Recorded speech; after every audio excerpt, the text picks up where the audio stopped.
10 years ago, my parents wrote a $500,000 check to buy my boyfriend for my older sister. They told him her stable corporate career made her a better investment than my foolish hospitality dreams. I left with a broken heart and empty pockets. Tonight, at the most exclusive billionaire gala of the decade, they just realized they are standing in my hotel, drinking my champagne, and about to beg my husband for their financial survival. My name is Hazel, 33 years old, and until tonight, my family thought I was a complete failure. If you have ever been sold out by the people who were supposed to protect you, let me know where you are watching from in the comments below. Hit that like button and subscribe if you believe the best revenge is massive success. The shock of ice-cold liquid hitting my chest stole my breath before I even registered the sound of breaking crystal. The golden vintage champagne soaked instantly through my practical navy blazer, dripping down my white silk blouse and pooling at my feet on the polished marble floor of the grand ballroom. A harsh, familiar laugh cut through the elegant murmur of the gala. "Oh, look what the cat dragged in," Diana sneered. My older sister stood there in a ridiculous sequined gown that cost more than my first car.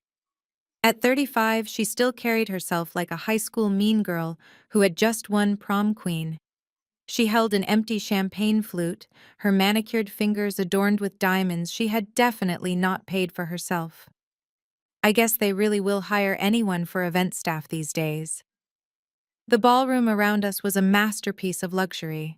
Crystal chandeliers cast a warm golden glow over the elite crowd of investors and socialites.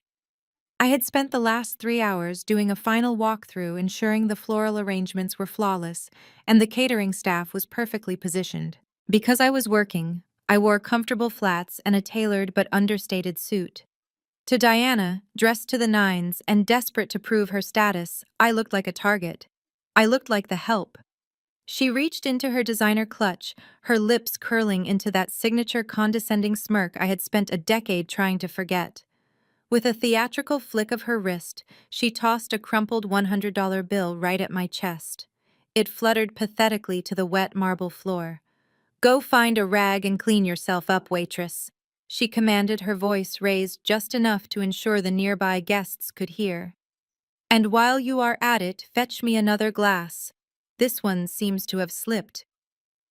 The sharp, yeasty scent of the spilled champagne filled my senses instantly, pulling me back to a night 10 years ago.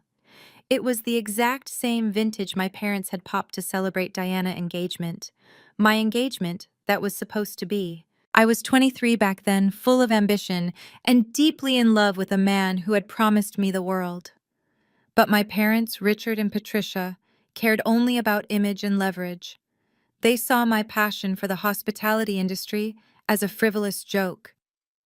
Diana was the golden child, the one climbing the corporate ladder, the one who needed a perfect, handsome husband to complete her portfolio. So they bought him. They literally wrote a check for $500,000 to pay off his mounting secret debts and secure his proposal for Diana. And he took it. He looked me in the eye, told me Diana offered a stable career and a guaranteed family inheritance, and walked away. Now, standing in the center of my own luxury resort, I looked down at the soggy $100 bill near my shoe. A younger, more fragile version of me would have cried. I would have run out of the ballroom, overwhelmed by the public humiliation and the sudden sharp reminder of that ultimate betrayal. But the woman standing before Diana tonight had been forged in the fire of their rejection. I did not flinch. I did not raise my voice. I did not give her the satisfaction of a reaction. I slowly pulled a crisp white handkerchief from my blazer pocket and dabbed at the champagne on my lapel. My movements were deliberate, unhurried, and entirely devoid of the panic she was so desperately trying to provoke. I let the silence stretch between us, a heavy, suffocating weight that began to press against her fragile ego.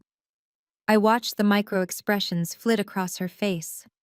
The triumphant glee in her eyes began to waver, replaced by a tiny, almost imperceptible flicker of uncertainty. She had expected a scene. She had expected tears, or a shouting match that would allow her to play the victim and have security throw me out. Instead, she was met with a wall of absolute ice, The string quartet in the background continued playing a soft classical piece, completely oblivious to the bitter family reunion happening just feet away. I kept my eyes locked on hers. She needed this moment of cruelty to make herself feel superior, to validate the choices she had made a decade ago. She needed me to be the pathetic, struggling sister she had always told her friends I was. "Is there a problem here?" I finally asked, my tone as smooth and cold as the marble beneath our feet. I did not stoop to pick up her money. I simply let it sit there in the puddle of spilled alcohol, a monument to her arrogance. "You are forgetting your place," Diana snapped back, though her voice had lost its previous bravado. "I suggest you take that money and buy a new uniform before management fires you." I offered her a small, razor-thin smile. Management was not going to fire me. Management reported to me. Every person working here knew who I was. Diana did not yet. Before Diana could decipher the meaning behind my smile, a heavy hand clamped down on my shoulder. I knew exactly who it was. The cloying scent of Patricia's signature perfume hit me before her manicured nails dug into my collarbone. "What are you doing here?" Patricia hissed, her voice a venomous whisper meant to evade the surrounding billionaires. She stepped into my line of sight, her face contorted with profound disgust and sheer panic. Behind her, Richard followed. His jaw clenched so tightly, I thought his teeth might shatter. They projected the image of wealthy aristocrats, but I saw the fraying edges of their facade. Richard's suit jacket was outdated, and Patricia forced smile. "Trembled, Hazel. You are ruining the mood," Richard muttered, shielding our interaction from other guests. "We are conducting serious business tonight and cannot have you causing a scene in your cheap blazer." Patricia's grip tightened painfully. She dragged me away from the ballroom center, toward a dimly lit alcove near the service corridors. Diana trailed behind her, smirk returning now that our parents had arrived. Marcus, my former boyfriend, finally joined them. He refused to look me in the eye. Shifting awkwardly in his poorly tailored suit, he was the prize they bought 10 years ago, the man who traded our future for a title and a payout, seeing him standing meekly behind Patricia. I felt absolutely nothing. No heartbreak, just a cold realization of how pathetic he looked. Patricia shoved me into the alcove hidden from the gala.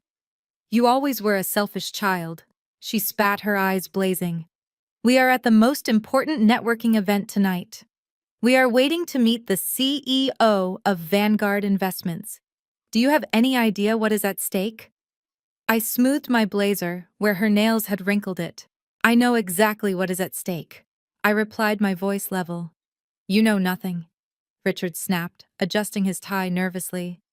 "Our company needs a massive bailout. We are positioning for a critical capital injection from Vanguard. If executives see our estranged daughter serving drinks, it will humiliate us. Investors want stable families. Hazel. They do not want drama. You being here is a liability." The irony was almost suffocating. They sold me out, bought a husband for their golden child, and now lectured me about stability. Drowning in debt, they believed my presence as a waitress would ruin their chances. Patricia dug into her clutch. She pulled out 5 crisp $100 bills. She shoved the money into my blazer pocket. "Here," she ordered, dripping with contempt. "Take this $500. It is more than you make in a month pouring coffee. Walk through those service doors and take the freight elevator down. Leave the building immediately. Do not speak to anyone. Do not look at anyone. Just disappear before you destroy our business prospects." Diana leaned her head on Marcus' shoulder. "You heard Mom, Hazel. Take the charity and go. We have important people to impress and cannot be associated with the help." Marcus glanced at me silently, pleading with me to leave to spare him the discomfort of facing the woman he betrayed. I reached into my pocket. My fingers brushed against the $500. 10 years ago, this money might have meant survival. 10 years ago, their harsh words would have sent me running out in tears, desperate to escape. But then, I was a victim of their manipulation. Today, I was their judge. I slowly pulled the bills from my pocket. I did not throw the money at them. I did not scream. I simply reached out and tucked the folded cash neatly into the breast pocket of Richard's suit jacket. "Keep it, Richard," I said, my voice dropping to a low, icy register that made my father flinch. "You are going to need every single dollar to pay for the Uber ride home tonight." Patricia gasped, stepping back as if I had slapped her. "How dare you speak to your father that way? We gave you everything." "You gave me a price tag," I corrected sharply, slicing through her gaslighting with surgical precision. "You spent $500,000 to buy Marcus because you needed a shiny accessory for your golden child. You convinced yourselves that my dreams of hospitality were worthless. But look at you now. You are standing in the shadows of an alcove, terrified that a waitress might ruin your desperate plea for a corporate bailout. You are not titans of industry, Richard. You are beggars in expensive clothes." Richard's face turned a deep mottled red. "You ungrateful brat," he hissed, taking a threatening step forward. "Vanguard Investments manages billions. When we secure this deal, we will buy this entire hotel, and I will personally make sure you are fired and blacklisted from this city." I let out a soft, genuine laugh. The sound echoed, unsettling all four of them. Diana gripped Marcus' arm tighter, her confident facade cracking again. "You really believe you are walking out of here with a Vanguard bailout?" I asked, tilting my head slightly. "You think investors of that caliber do not run background checks? You think they do not know about your plummeting profit margins, your toxic assets, and the fact that your company has been bleeding cash for 3 consecutive years?" Marcus swallowed hard, a bead of sweat breaking out on his forehead. "How do you know about the company financials?" he demanded, his voice trembling slightly. I ignored his question, keeping my focus locked on my parents. "You want me to use the service elevator, Patricia? You want me to disappear so I do not embarrass you?" I took a deliberate step out of the alcove back toward the brilliant ballroom. "I am certainly not going anywhere. In fact, I am just getting started. I suggest you return to your table and enjoy the champagne. It is the last free drink you will ever have in this building. It is the last free drink you will ever have in this building." I walked with measured, purposeful steps back into the ballroom. Behind me, I could hear Richard scoffing loudly. "Look at her run, Patricia. She is probably calling a cab to crawl back to whatever run-down apartment she lives in," Diana chimed in, her voice dripping with pity. "Always running away when things get tough." I ignored their delusion. I reached up and pressed a finger against the discreet wireless earpiece tucked beneath my hair. It was a direct line to Thomas, my head of security and the event manager. The family watched me, hoping to see my shoulders slump in defeat. They thought I was crying to a middle manager, begging to keep my pitiful catering job. They had no idea they were watching the architect of their destruction lay the final brick. Thomas the First murmured into the microphone, my voice calm and authoritative. "I have a slight adjustment for the seating arrangement tonight." "Yes," Madam Thomas replied, instantly crisp and professional. "How can I assist? I need you to locate a party of 4 standing near the East Service alcove. Richard and Patricia along with Diana and Marcus. They are currently assigned to a standard table in the back section." "Move them to table 1, I commanded. "The VIP table, directly front and center, right at the edge of the stage. The one reserved for our platinum sponsors." Thomas did not hesitate or question the sudden upgrade. He simply followed the protocol I had established for my empire. "Right away, madam. Shall I offer them the premium vintage as well?" "Yes," I replied smoothly. "Pour them the absolute best we have. Make them feel like absolute royalty. Make sure the spotlight catches them perfectly when the keynote begins." I lowered my hand from my ear and blended into the crowd, observing from a safe vantage point. Within moments, I saw Thomas approaching my family. He moved with the polished elegance of a seasoned hospitality director, bowing slightly as he addressed Richard. My parents puffed out their chests, immediately adopting the haughty posture of old money elites. They assumed Thomas was coming to apologize for my behavior. They expected him to beg for their forgiveness on behalf of the hotel. Instead, Thomas smiled graciously. Mr. and Mrs., please accept our sincerest apologies for placing you in the rear section. The event organizers have recognized your distinguished presence tonight. We would like to upgrade your party to our exclusive VIP table directly in front of the stage. The transformation in my family was instantaneous and utterly revolting. Patricia's face lit up with a triumphant, radiant glow. She adjusted her pearls, casting a superior glance around the room. Well, it is about time, she announced loudly. I was beginning to wonder if the management here had any sense of propriety at all. Richard nodded firmly, clapping Thomas on the shoulder with staggering arrogance. Good man. I knew Vanguard Investments would ensure their top-tier clients were treated with the appropriate respect. Lead the way. Diana linked her arm through Marcus, clinging to him like a trophy. She looked around, searching the crowd to see if I was watching. See Marcus, Diana boasted, her voice carrying over the string quartet. This is how real power works. That pathetic little waitress probably got fired the second she walked away, and now the hotel is begging us to forgive her incompetence. Marcus straightened his posture, adjusting his ill-fitting suit jacket. He flashed a practiced, charming smile, trying to mimic the easy confidence of the billionaires surrounding us. Clearly they know who we are, he agreed, soaking in the unearned prestige. We are one meeting away from a major acquisition, Diana. This VIP table is exactly where we belong. They followed Thomas through the ballroom, parting the sea of elite guests like royalty.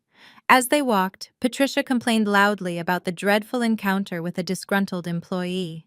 She claimed the hotel staff was completely undisciplined. Diana laughed, nodding in agreement, pointing out the superiority of their new seating arrangement. They strutted to the very front of the room, pulling out their plush chairs at table 1. The table was draped in gold silk, positioned less than 10 feet from the podium. They were literally sitting in the center of the spotlight, the absolute focal point of the entire gala. I stood in the shadows of the grand staircase, watching them bask in their delusional glory. A cold, calculated satisfaction washed over me. For 10 years they had worshipped at the altar of social status. They had sacrificed my heart, my future, and my trust just to secure a higher rung on the corporate ladder. They valued public perception above basic human decency. They believed that standing in the spotlight made them untouchable. They did not realize that the spotlight is the most dangerous place to be when you have everything to hide. I watched Patricia eagerly accept a fresh glass of expensive champagne, completely oblivious to the impending disaster. I watched Richard lean back, surveying the room with the arrogance of a man who believed he won. I watched Diana whisper something into Marcus' ear, pointing at the stage with eager anticipation. They were so predictable, so blindingly consumed by their own greed. Setting them up on the highest pedestal in the room was not an act of kindness. It was an act of tactical precision. By placing them at table 1, I stripped away their ability to hide. I elevated them to a height where their inevitable fall would be witnessed by every investor and media outlet.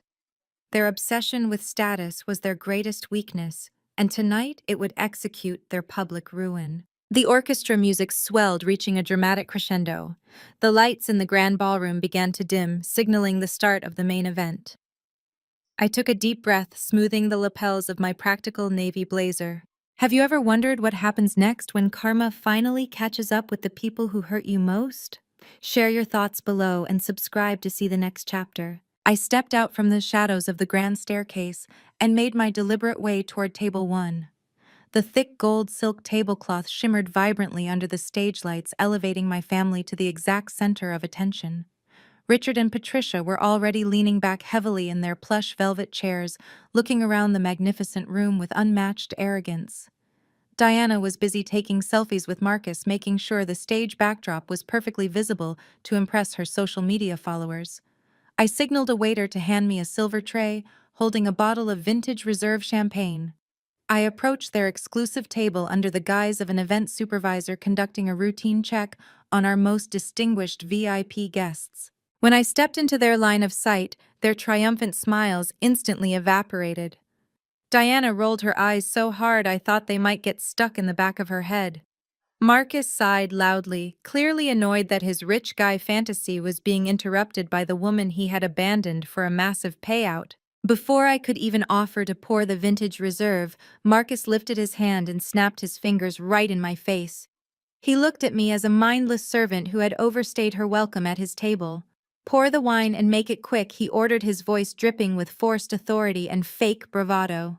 We are expecting the Vanguard CEO to arrive at any moment, and we absolutely cannot have you hovering around our table looking like a lost stray dog. I did not pour the wine.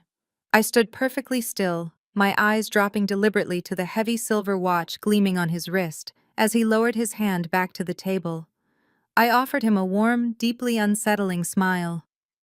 "That is a remarkably beautiful watch, Marcus," I said, keeping my voice pleasant and conversational. "A Rolex Datejust. A classic choice for an executive." Marcus puffed out his chest, adjusting his cuffs so the expensive timepiece caught the ambient light even better. "It certainly is," he bragged, glancing over at Richard for paternal validation. "Diana has absolutely exquisite taste. She bought it for me just last week to celebrate my latest promotion at the branch. It is what true success looks like, Hazel. I know you would not understand the complex concept of financial stability on a waitress salary." I tilted my head, feigning genuine admiration. "It really is a stunning piece," I agreed. "Though I must say it is quite interesting that she chose a 2021 model for a promotion that supposedly happened this very year. Even more fascinating is exactly how she managed to pay for it." I paused, letting the heavy silence stretch just long enough to make him shift uncomfortably in his seat. "According to the industry financial reports published last quarter, your specific banking branch has completely eliminated executive bonuses for 3 consecutive years due to catastrophic underperformance and severe mismanagement." The color began to drain rapidly from Marcus' face, turning his confident expression into a mask of pure dread. He pulled his wrist back slightly, attempting to hide the watch under the tailored sleeve of his suit jacket. I leaned in closer, resting my hands on the edge of their table, dropping my voice so only the 4 of them could hear the absolute truth. "You are wearing a $10,000 watch that Diana bought on a high-interest credit card." I continued my words, striking like surgical blades through their web of lies. "You are paying 18% interest on a piece of jewelry just to convince the powerful people in this room that your career is not actively imploding. You are drowning in massive undisclosed debt, Marcus desperately trying to look wealthy in a room full of people who actually are." Marcus started sweating profusely. A thick bead of cold perspiration rolled down his temple. He tugged at his collar, his arrogant posture collapsing into pure, unadulterated panic. He looked desperately at Richard, expecting the patriarch to jump to his defense, but Richard was staring blankly at the tablecloth, his face pale and his jaw clenched tightly in quiet terror. Diana slammed her hand flat against the table, causing the delicate crystal glasses to rattle sharply. Her voice pitched higher, tight with severe insecurity and desperate denial. "How dare you speak to my husband that way?" she shrieked, her shrill volume drawing curious judging glances from the neighboring billionaire investors. "You know absolutely nothing about our private finances. Marcus is a highly respected executive in the financial sector. We are doing incredibly well. You are just a bitter, jealous failure who cannot handle the simple fact that he chose me over your pathetic little life." Patricia shot out of her seat, aggressively grabbing my wrist with her bony fingers. "Shut your mouth right now," Patricia hissed, her eyes wild with blazing fury and intense fear. "You are severely embarrassing us in front of the most important people in the entire city. I will not let your jealous delusions ruin this crucial night. Fetch the drinks, leave the bottle on the table, and get out of my sight before I call corporate security myself and have you thrown onto the street." I gently but firmly removed Patricia's hand from my wrist. I smoothed my sleeve, completely unfazed by their collective pathetic meltdown. I placed the silver tray with the unopened bottle of vintage reserve right in the center of their table. "Enjoy the wine," I said softly. "You are going to need it." As I turned my back on them and walked away, the atmosphere in the grand ballroom shifted abruptly. The massive crystal chandeliers suspended above us, began to dim, slowly casting the luxurious room into an intimate, dramatic twilight. The elegant string quartet, which had been playing a lively symphony all evening, suddenly stopped. A heavy, expectant hush quickly fell over the elite crowd.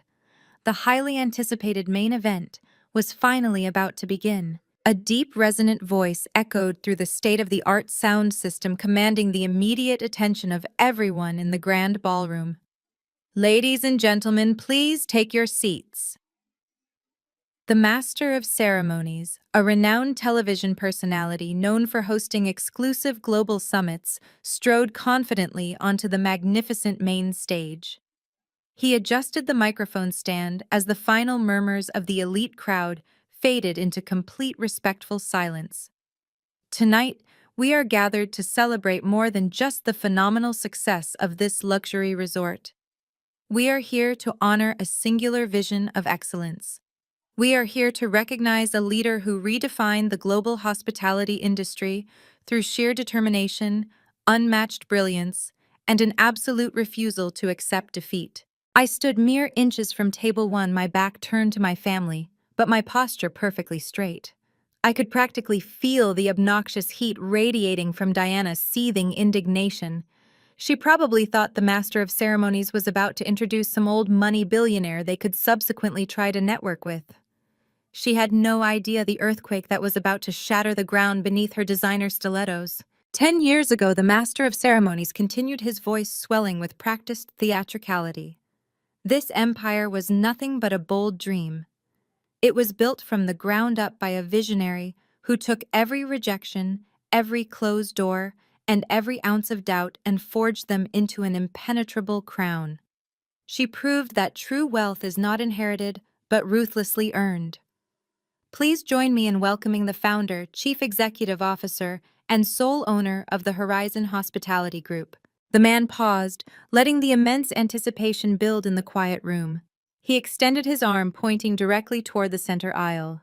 "Ladies and gentlemen, please welcome Hazel." A blindingly brilliant column of pure white light snapped downward from the ceiling catwalk, striking the marble floor. It did not hit the stage. It did not sweep across the back of the room. The spotlight hit exactly where I was standing, illuminating my simple navy blazer and white silk blouse with the intensity of a dying star. For a fraction of a second, the sheer magnitude of the moment suspended time itself. Then the entire ballroom erupted. 500 of the wealthiest, most influential people in the country rose to their feet in perfect unison. Billionaire investors, tech moguls, and international real estate tycoons began clapping wildly, their applause deafening and absolute. The standing ovation shook the crystal chandeliers above us. I slowly turned my head, glancing back over my shoulder at table one. The visual destruction of my family was a masterpiece that belonged in a museum. The sheer inability to comprehend reality washed over their faces in slow, agonizing waves. I absorbed every single micro-expression, savoring the spectacular collapse of their manufactured superiority. Diana's mouth fell open so wide it distorted her heavily contoured face. Her eyes darted frantically from the blazing spotlight shining on me to the standing billionaires surrounding us and back to me. Her brain was violently short-circuiting, refusing to process the visual data. The glittering diamond bracelet on her wrist clattered against the table as her arms went entirely limp.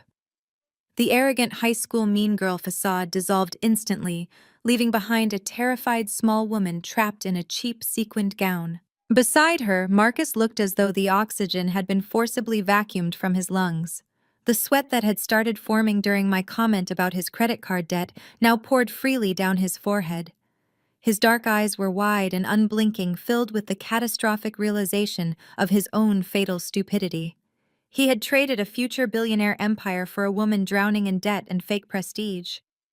He gripped the edge of the table, his knuckles turning white, his breathing shallow and rapid as the gravity of his colossal mistake crushed his chest. Patricia completely froze like a poorly carved statue. The haughty matriarch who had just shoved $500 into my pocket to make me disappear. Using the service elevator was now staring directly into the blinding light of my triumph. Her manicured fingers trembled so violently that the champagne in her glass sloshed over the rim, staining the gold silk tablecloth. Her lips parted, but no sound came out. The sheer scale of her miscalculation stripped away decades of her false aristocracy in an instant. But Richard Face was the most rewarding sight of all. The arrogant patriarch, who had threatened to have me blacklisted from the city just moments ago, now looked like a man standing on the trapdoor of a gallows. His complexion turned a sickly ashen gray. He realized in that exact horrifying second that the visionary CEO hosting this event, the billionaire he needed to beg for his corporate survival, was the very daughter he had discarded and humiliated. His chest heaved and he swallowed hard, unable to tear his terrified gaze away from me. I turned my back on them, completely leaving them trapped in their personal hell at the VIP table. I began my walk toward the stage. I did not rush. I took slow, deliberate steps, letting the rhythm of the deafening applause set my pace. The crowd parted respectfully, creating a wide path of honor for me. Every step I took across that polished marble floor was a strike against their past abuse. Every step was a reclaiming of my power. The practical flats I wore felt heavier and more authoritative than any glass slipper. I reached the stage base and placed my hand on the polished oak railing. I ascended the stairs with practiced grace, moving with the quiet lethality of an apex predator returning to her throne. The master of ceremonies stepped back, bowing his head slightly in deep respect as I approached the podium. The applause thundered even louder, echoing off the vaulted ceilings, pressing down on the front row where my family sat paralyzed in their seats. I stepped up to the crystal podium and adjusted the slender microphone. I raised my right-hand palm facing outward in a simple gesture of gratitude. Instantly, the deafening roar of 500 elite guests faded into an absolute pin-drop silence. The sheer power of that quiet obedience felt electric. I looked out over the sea of brilliant minds and massive fortunes gathered in my grand ballroom, but my gaze inevitably dropped straight down to the front row. Table 1 sat bathed in the residual stage glow. My family looked like frightened hostages strapped to their gold silk chairs. "Welcome, everyone." I began, my voice ringing clear and steady through the massive speakers. 10 years ago, I stood in a city much like this one, with absolutely nothing to my name. No financial safety net, no corporate backing, and no family support. I had only a singular, unshakable vision of what hospitality could be. People often ask me what the secret is to building a global empire from scratch. They want to know the complex algorithms or the hidden marketing strategies, but the truth is far more brutal and far more simple. I paused, leaning slightly over the podium, my eyes sweeping across the audience before locking dead onto Richard. He swallowed so hard I could see his Adam apple bob from the stage. The secret to achieving massive, unprecedented growth is learning how to ruthlessly cut away toxic investments. I stated the words, striking the air like a gavel. You must learn to identify the assets that are secretly bleeding you dry, the partnerships that are built on profound deception, and the people who view your ambition as a liability. In business and in life, you cannot climb to the summit while carrying the dead weight of those who desperately want to see you fail. I shifted my gaze directly to Marcus. He was trembling now, his broad shoulders caving inward as if trying to fold himself into a physically smaller space. He tugged frantically at the collar of his cheap suit jacket, unable to meet my eyes for more than a fraction of a second. Sometimes I continued, my voice dropping to a smooth conversational tone that carried a lethal edge. The most catastrophic mistakes we make are the bad mergers we force upon ourselves. We let arrogant individuals convince us they hold high value when their core foundation is entirely bankrupt. We pay exorbitant prices for shiny, empty vessels, thinking they will bring us stability. But bad investments always reveal their true nature when the market crashes, and the market always crashes for those who build their portfolios on lies. Marcus dropped his gaze to his lap, his hands shaking visibly against the white tablecloth. He knew exactly what merger I was talking about. He knew I was publicly dissecting the $500,000 bribe he took to marry my sister. Next, I turned my attention to Patricia. My mother sat frozen, her mouth opening, closing in rapid, silent succession like a fish suffocating on dry land. The heavy diamond necklace she wore suddenly looked like a choke collar. It requires a distinct kind of courage to walk away from everything you thought was safe. I told the captivated audience, keeping my eyes locked on Patricia. Terrified face. It requires absolute clarity to look at a system designed to keep you small and decide to tear that entire system down to its very studs. When you strip away the false prestige, the fake titles, and the empty familial obligations you are left with, the only currency that actually matters in this world, competence integrity, the undeniable proof of what you can build with your own two hands. Diana was breathing rapidly, her chest heaving under her sequined gown. She looked around the room, realizing that every billionaire present was hanging onto my every word, completely mesmerized by the woman she had just commanded to fetch a rag. Her lifelong delusion of superiority was burning to ash right in front of her. I signaled to a waiter waiting at the edge of the stage. He rushed forward, presenting me with a crystal flute filled with the exact same vintage champagne Diana had splashed across my chest 20 minutes ago. I took the glass, holding it high above my head. The stage lights caught the bubbling liquid, turning it into a beacon of pure gold. Many of us in this room know what it feels like to be underestimated. I projected my voice, soaring with absolute authority. We know what it feels like to be dismissed by those who lack the vision to see our potential. We know the bitter taste of betrayal when those who are supposed to protect us choose to sacrifice us for their own greedy convenience. I looked down at Table 1 one final time, cementing this moment into their memories forever. So tonight I raised this glass to the ultimate catalyst for success. I declared, a triumphant smile curving my lips.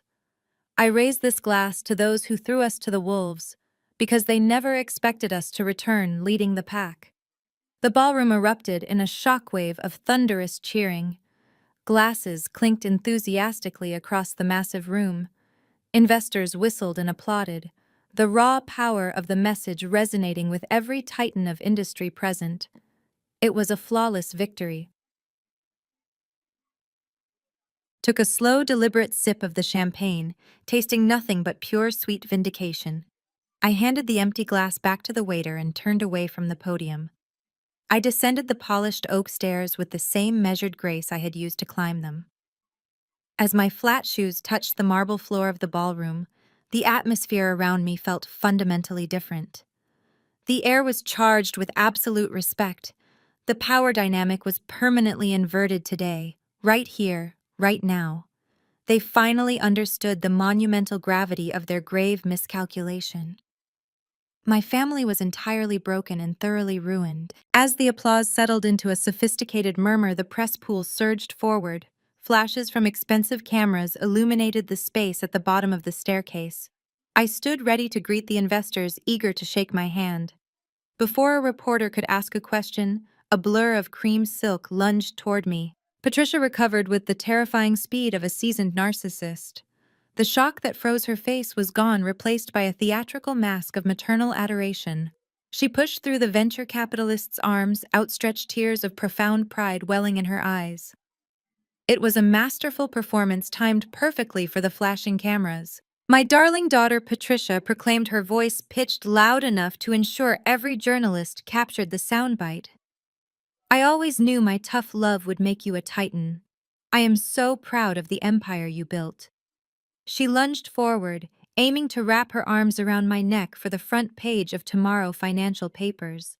She wanted to cement herself to my victory and claim it as the direct result of her parenting. I did not flinch.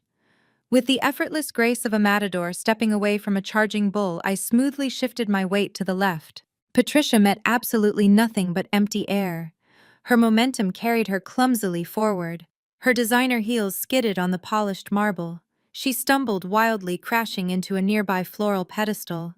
The heavy arrangement wobbled dangerously, forcing a security guard to catch it. A collective gasp rippled through the reporters.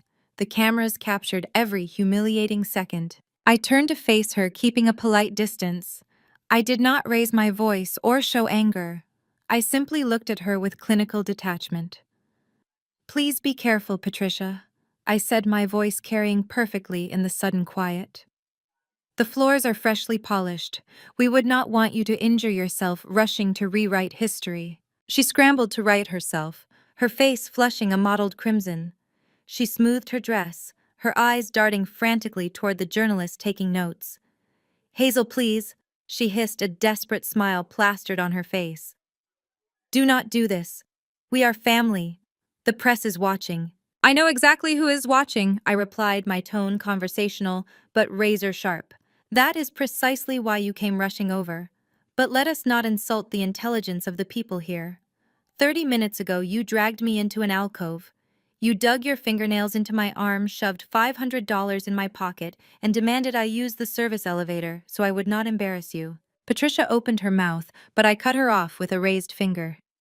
You did not use tough love to make me a titan. I continued dismantling her delusion. You sold my future to finance your golden child. You abandoned me when I had nothing, and now that I have everything you want to stand in my spotlight. You do not get to claim the harvest when you spent 10 years trying to burn the soil. The journalist scribbled furiously. Patricia shrank back, her mouth opening and closing in mute horror as the crowd murmured in judgment. She gambled her social standing on my willingness to play the dutiful daughter and lost everything. Before Patricia could muster a defense, the aggressive clicking of stilettos echoed behind her. Diana marched toward me, her sequined gown looking cheap against the refined elegance of the ballroom. Her face was a sickly shade of green. The envy radiating from her pores was palpable, twisting her features into an ugly, bitter sneer. She looked around the grand ballroom, scanning the crystal chandeliers, desperate to find a flaw. She crossed her arms, her knuckles white. Well, I suppose it is a bit gaudy, Diana said, her voice dripping with forced condescension. It is very new money, but I suppose it is a nice little hotel. You always did like playing host to others. I smiled warmly at her transparent jealousy. If a multi-billion-dollar international resort empire is your definition of a nice little hotel, then your business acumen is exactly as catastrophic as your husband's financial portfolio. Diana flinched at the mention of Marcus, but she quickly recovered, jutting her chin out in defiance. She desperately needed to hold on to the one thing she believed still made her superior. You can buy all the crystal chandeliers in the world, Hazel Diana spat, stepping closer to ensure the press caught her rebuttal.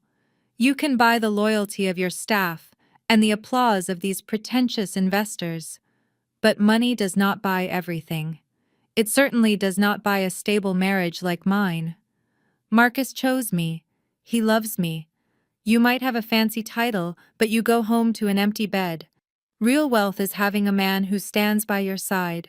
I looked at her, my expression shifting from polite amusement to profound, chilling pity. She stood on the deck of a sinking ship, proudly boasting about the view.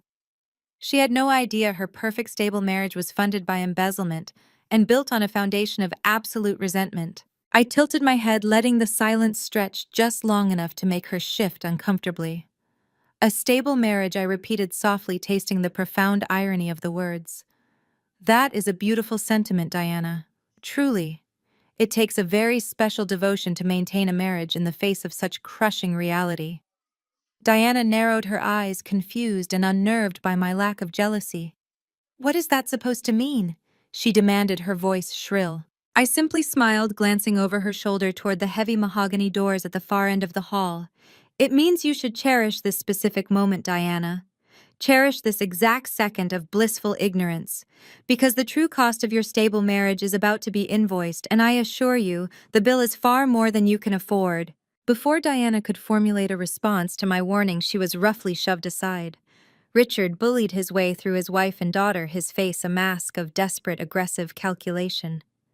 Unlike Patricia, who relied on theatrical tears, or Diana, who clung to delusional vanity, my father was a creature of pure, unadulterated greed. He did not bother with fake hugs or declarations of paternal pride. He saw the flashbulbs, he saw the billionaires mingling in the background, and he saw a golden ticket to save his sinking ship. He straightened his outdated tie and squared his shoulders, attempting to project the dominant patriarchal authority he had used to control our household for decades. Hazel, enough of this pointless family bickering, Richard barked, his voice dripping with entitled impatience. He waved a dismissive hand at Patricia and Diana, treating them like annoying distractions, rather than his beloved wife and golden child. You have made your little point. You have your money and your fancy hotel. Congratulations.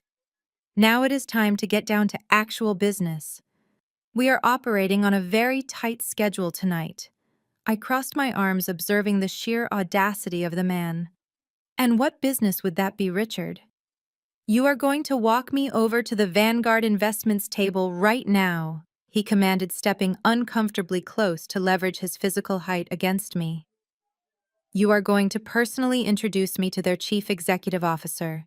You will tell him that my firm is an impeccable investment opportunity and that backing my company is a personal favor to you. I am your father, and after everything I did to put a roof over your head growing up, you owe me this connection. It is the absolute least you can do to repay your debt to this family. I stared up at him, my expression completely flat. The entitlement radiating from his pores was genuinely suffocating. He honestly believed that basic childhood necessities were a loan I had to repay with my billionaire networking contacts.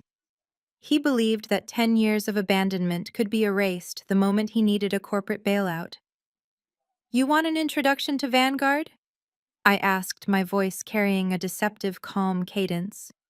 You want me to stake my professional reputation on your business acumen? Richard nodded firmly, a greedy, expectant gleam in his eyes. Exactly. You set up the meeting and I will close the deal. It is a simple networking introduction. I let out a slow, deliberate breath. I would not introduce you to a neighborhood loan shark, let alone the executive board of Vanguard. Your company is not an investment opportunity, Richard. It is a financial sinkhole. His smug expression faltered, replaced by a flash of genuine panic. You do not know what you are talking about. I know everything. I countered, my voice slicing through his denial with surgical precision. I know your profit margins have plummeted by 42% in the last 3 quarters alone. I know you are holding over $20 million in toxic commercial real estate assets that you cannot liquidate. I know your top 3 clients dropped your firm last month because you failed to deliver on your contractual obligations. You are not looking for a strategic capital injection. You are looking for a blind idiot with a checkbook to save you from declaring Chapter 11 bankruptcy by next Friday. Richard took a step back, his face turning a sickly, translucent gray. The journalists behind us leaned in closer, their audio recorders capturing every single devastating metric I listed. He looked around wildly, realizing that his closely guarded financial secrets were being broadcast to the exact demographic he desperately needed to impress. How did you get those numbers? He demanded, his voice dropping to a panicked, raspy whisper. Those files are strictly confidential. When you play in the major leagues, nothing is confidential, I replied smoothly. The billionaires in this room do not hand out charity to failing patriarchs. I will not introduce you to Vanguard. I will not endorse your fraudulent enterprise. You are going to swallow the bitter pill of bankruptcy, and you are going to do it without a single dime of my money. Richard's face contorted into a mask of pure, vicious rage. The polished businessman vanished, leaving only a cornered, desperate tyrant. His hands balled into tight fists at his sides. You listen to me, you ungrateful little witch, Richard snarled, abandoning all pretense of civility. If you do not walk me over to that table right this second, I will ruin you. You think you are so untouchable up on this pedestal. I will go straight to every single reporter standing behind you. I will tell them exactly how you treat your loving, aging parents. I will spin a story so heartbreaking about a cruel, heartless billionaire daughter who abandoned her family that your public relations team will never recover. I will destroy your brand overnight. I looked at him, staring directly into the eyes of the man who had sold my heart for $500,000. I did not flinch. I did not step back. Instead, I threw my head back and laughed. It was a genuine ringing laugh that echoed off the marble walls. The sound completely unnerved him. Richard blinked, his furious expression shifting into deep confusion. You think that is funny? He demanded, his face turning an angry shade of purple. You think the media will not devour a scandal like this? I stopped laughing, my gaze hardening into polished steel. I think it is hilarious, I corrected him, stepping forward so he was forced to retreat. Go ahead, Richard. Turn around. Look closely at the press badges worn by the journalists taking notes on your pathetic meltdown. Richard frowned, glancing nervously over his shoulder at the flashing cameras. Look at the logos, I commanded. The Tribune, the Global Financial Herald, the Elite Business Chronicle. They all work for me. Now. Richard stared at me in total silence. The horrifying realization that he had just threatened a media mogul with a press scandal sank in. He opened his mouth to speak, but his voice failed him. I did not wait for his stuttering apology. I turned my back on my father and walked away, leaving him to drown in his own catastrophic miscalculations. The gala was in full swing now. The ballroom buzzed with the vibrant energy of closing deals and clinking crystal. I needed a brief moment of quiet away from the suffocating presence of my family. I slipped through a set of heavy glass doors leading out to the private terrace. The cool night air provided immediate relief. The balcony offered a breathtaking view of the city skyline, an empire I had conquered brick by brick. I leaned against the marble balustrade, taking a slow, deep breath. My moment of solitude was incredibly brief. I heard the unmistakable sound of footsteps approaching from the shadows of the terrace.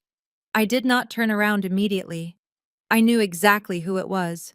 The heavy scent of expensive cologne gave him away. Marcus stepped into the dim light. He looked wildly around the balcony, confirming we were completely alone. Diana was nowhere in sight. Hazel, he said softly.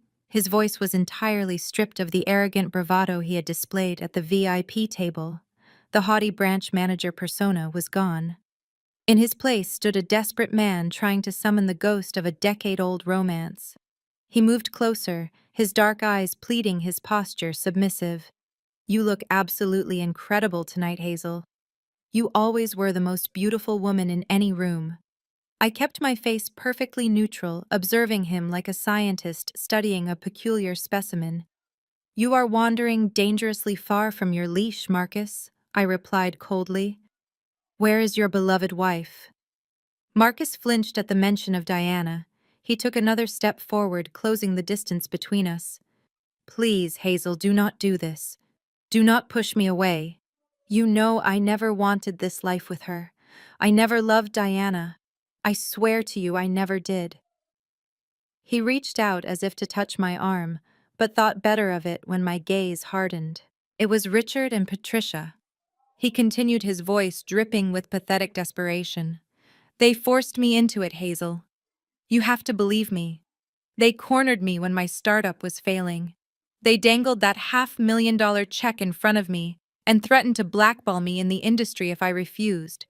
I was young and terrified. They trapped me in a nightmare. I loved you, Hazel. I have always loved you. Every single day of the last 10 years I have regretted taking their money. I maintained my composed expression, but inside I was marveling at his sheer audacity. He was actually trying to frame his profound greed as an act of victimhood. You expect me to believe you have been suffering in luxury for 10 years? I asked, keeping my tone soft, almost encouraging. Marcus eagerly nodded, sensing an opening. It has been a living hell, Hazel. Diana is insufferable. Her endless demands for expensive bags and luxury cars have ruined me. I cannot breathe in that house. I cannot stand waking up next to her, listening to her shallow complaints. He ran a trembling hand over his face, his polished exterior completely shattering. Hazel, I am begging you. I need your help. I am drowning. I need a personal loan. $10 million. I arched an eyebrow, feigning mild surprise. $10 million is a rather steep price for a few designer bags, Marcus. He swallowed hard, the panic returning to his eyes. It is not just the bags. I have secret debts. Things Diana knows absolutely nothing about. I made some extremely risky investments trying to build my own portfolio so I could finally leave her. The market crashed. The money vanished overnight. My creditors are threatening to expose everything by Monday morning. If Diana finds out, she will take the house and destroy my career. If Richard finds out, he will have me arrested for embezzlement. You are the only one who can save me, Hazel. Please. Just 10 million.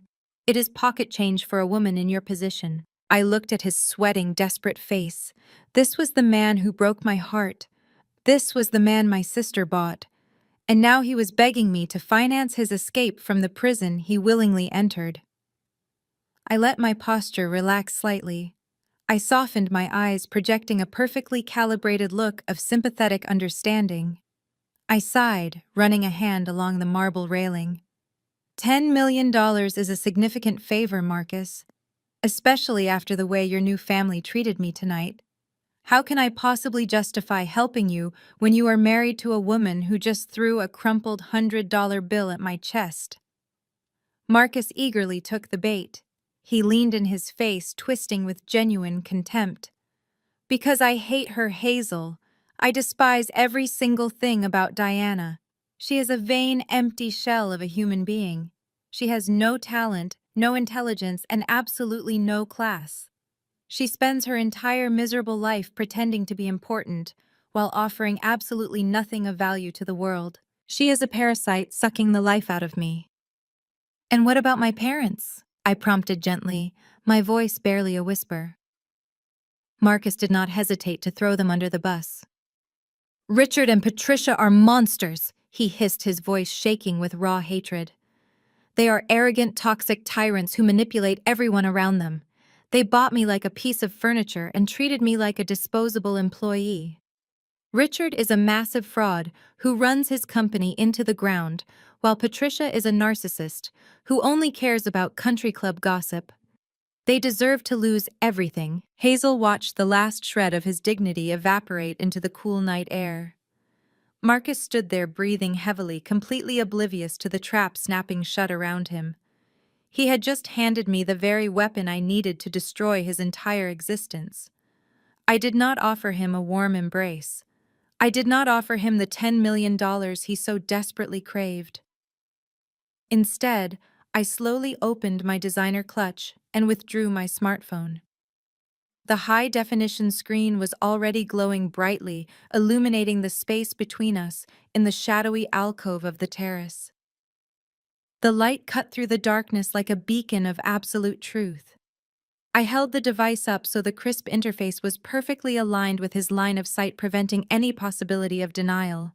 On the screen, a digital audio wave pulsed steadily, tracking every single sound in our immediate vicinity with flawless precision. The bright red timer showed a continuous recording of exactly 4 minutes and 20 seconds. It was the precise duration of his pathetic, wretched confession. I tapped the large square in the center of the screen, terminating the recording instantly. The audio file automatically saved itself to my highly secure encrypted cloud server, ensuring it could never be deleted or destroyed by brute force. I looked up from the glowing device and met his eyes. The profound silence of the balcony was broken only by the distant ambient hum of the sprawling city below us. Marcus stared blankly at the digital file on my screen. His brain struggled violently to process the visual information. He blinked rapidly, his mouth opening and closing, as the catastrophic reality of the situation washed over him in cold, agonizing waves. The arrogant executive who had strutted through my ballroom only an hour ago, ordering me to fetch drinks like a peasant, was completely gone. In his place stood a terrified, cornered animal waiting for the slaughter. His broad shoulders slumped forward, and the forced posture of a successful businessman dissolved into the trembling stance of a desperate fraud. "You recorded me," he whispered, his voice cracking under the immense weight of his own foolishness. "Every single word, Marcus," I replied, my tone clinical and utterly devoid of pity. "I captured your entire desperate monologue. I have you admitting to severe financial insolvency. I have you confessing to massive secret debts hidden from your wife. I have you explicitly stating your profound hatred for Diana. And perhaps most delightfully, I have you calling Richard and Patricia toxic tyrants who deserve to lose everything." It is a truly spectacular audio file. The acoustic clarity out here on the terrace is quite remarkable. The blood drained completely from his face, leaving him looking like a polished corpse. He took a shaky step backward, bumping against the heavy marble balustrade. His chest heaved as he struggled to draw oxygen into his panicking lungs. The sheer magnitude of his mistake crashed down upon him. He had just handed a loaded gun to the woman he betrayed 10 years ago and practically begged her to pull the trigger. "Give me that phone, Hazel," he demanded, his voice trembling with a sudden volatile mix of terror and aggressive desperation. "Delete that file right now. You cannot do this to me." I smiled, tilting my head slightly. "You do not get to dictate terms to me ever again, Marcus. You lost that privilege the moment you accepted my parents' bribe." A primal surge of panic overrode his remaining common sense. He let out a desperate guttural sound and lunged forward. His hands reached out aggressively, aiming to snatch the device directly from my grip. He was a large man driven by the absolute terror of losing his comfortable, wealthy lifestyle. I did not flinch. I did not even take a step back. I simply stood my ground, holding the phone loosely in my hand. Before Marcus could close even half the distance between us, the shadows cloaking the edges of the terrace suddenly moved. Two massive figures materialized from the darkness with terrifying speed and absolute precision. My personal security detail, led by Thomas, had been standing by in complete silence the entire time. They were highly trained professionals who blended seamlessly into the environment until the exact moment they were needed. Thomas intercepted Marcus mid-lunge. He clamped a massive hand onto Marcus' shoulder, spinning him around with effortless brute force.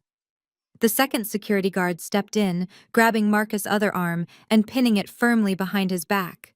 They slammed him chest first against the nearest marble pillar, neutralizing the threat instantly. Marcus gasped in pain as his expensive suit jacket tore at the seam. He struggled wildly, kicking his legs and trying to wriggle free from their iron grip.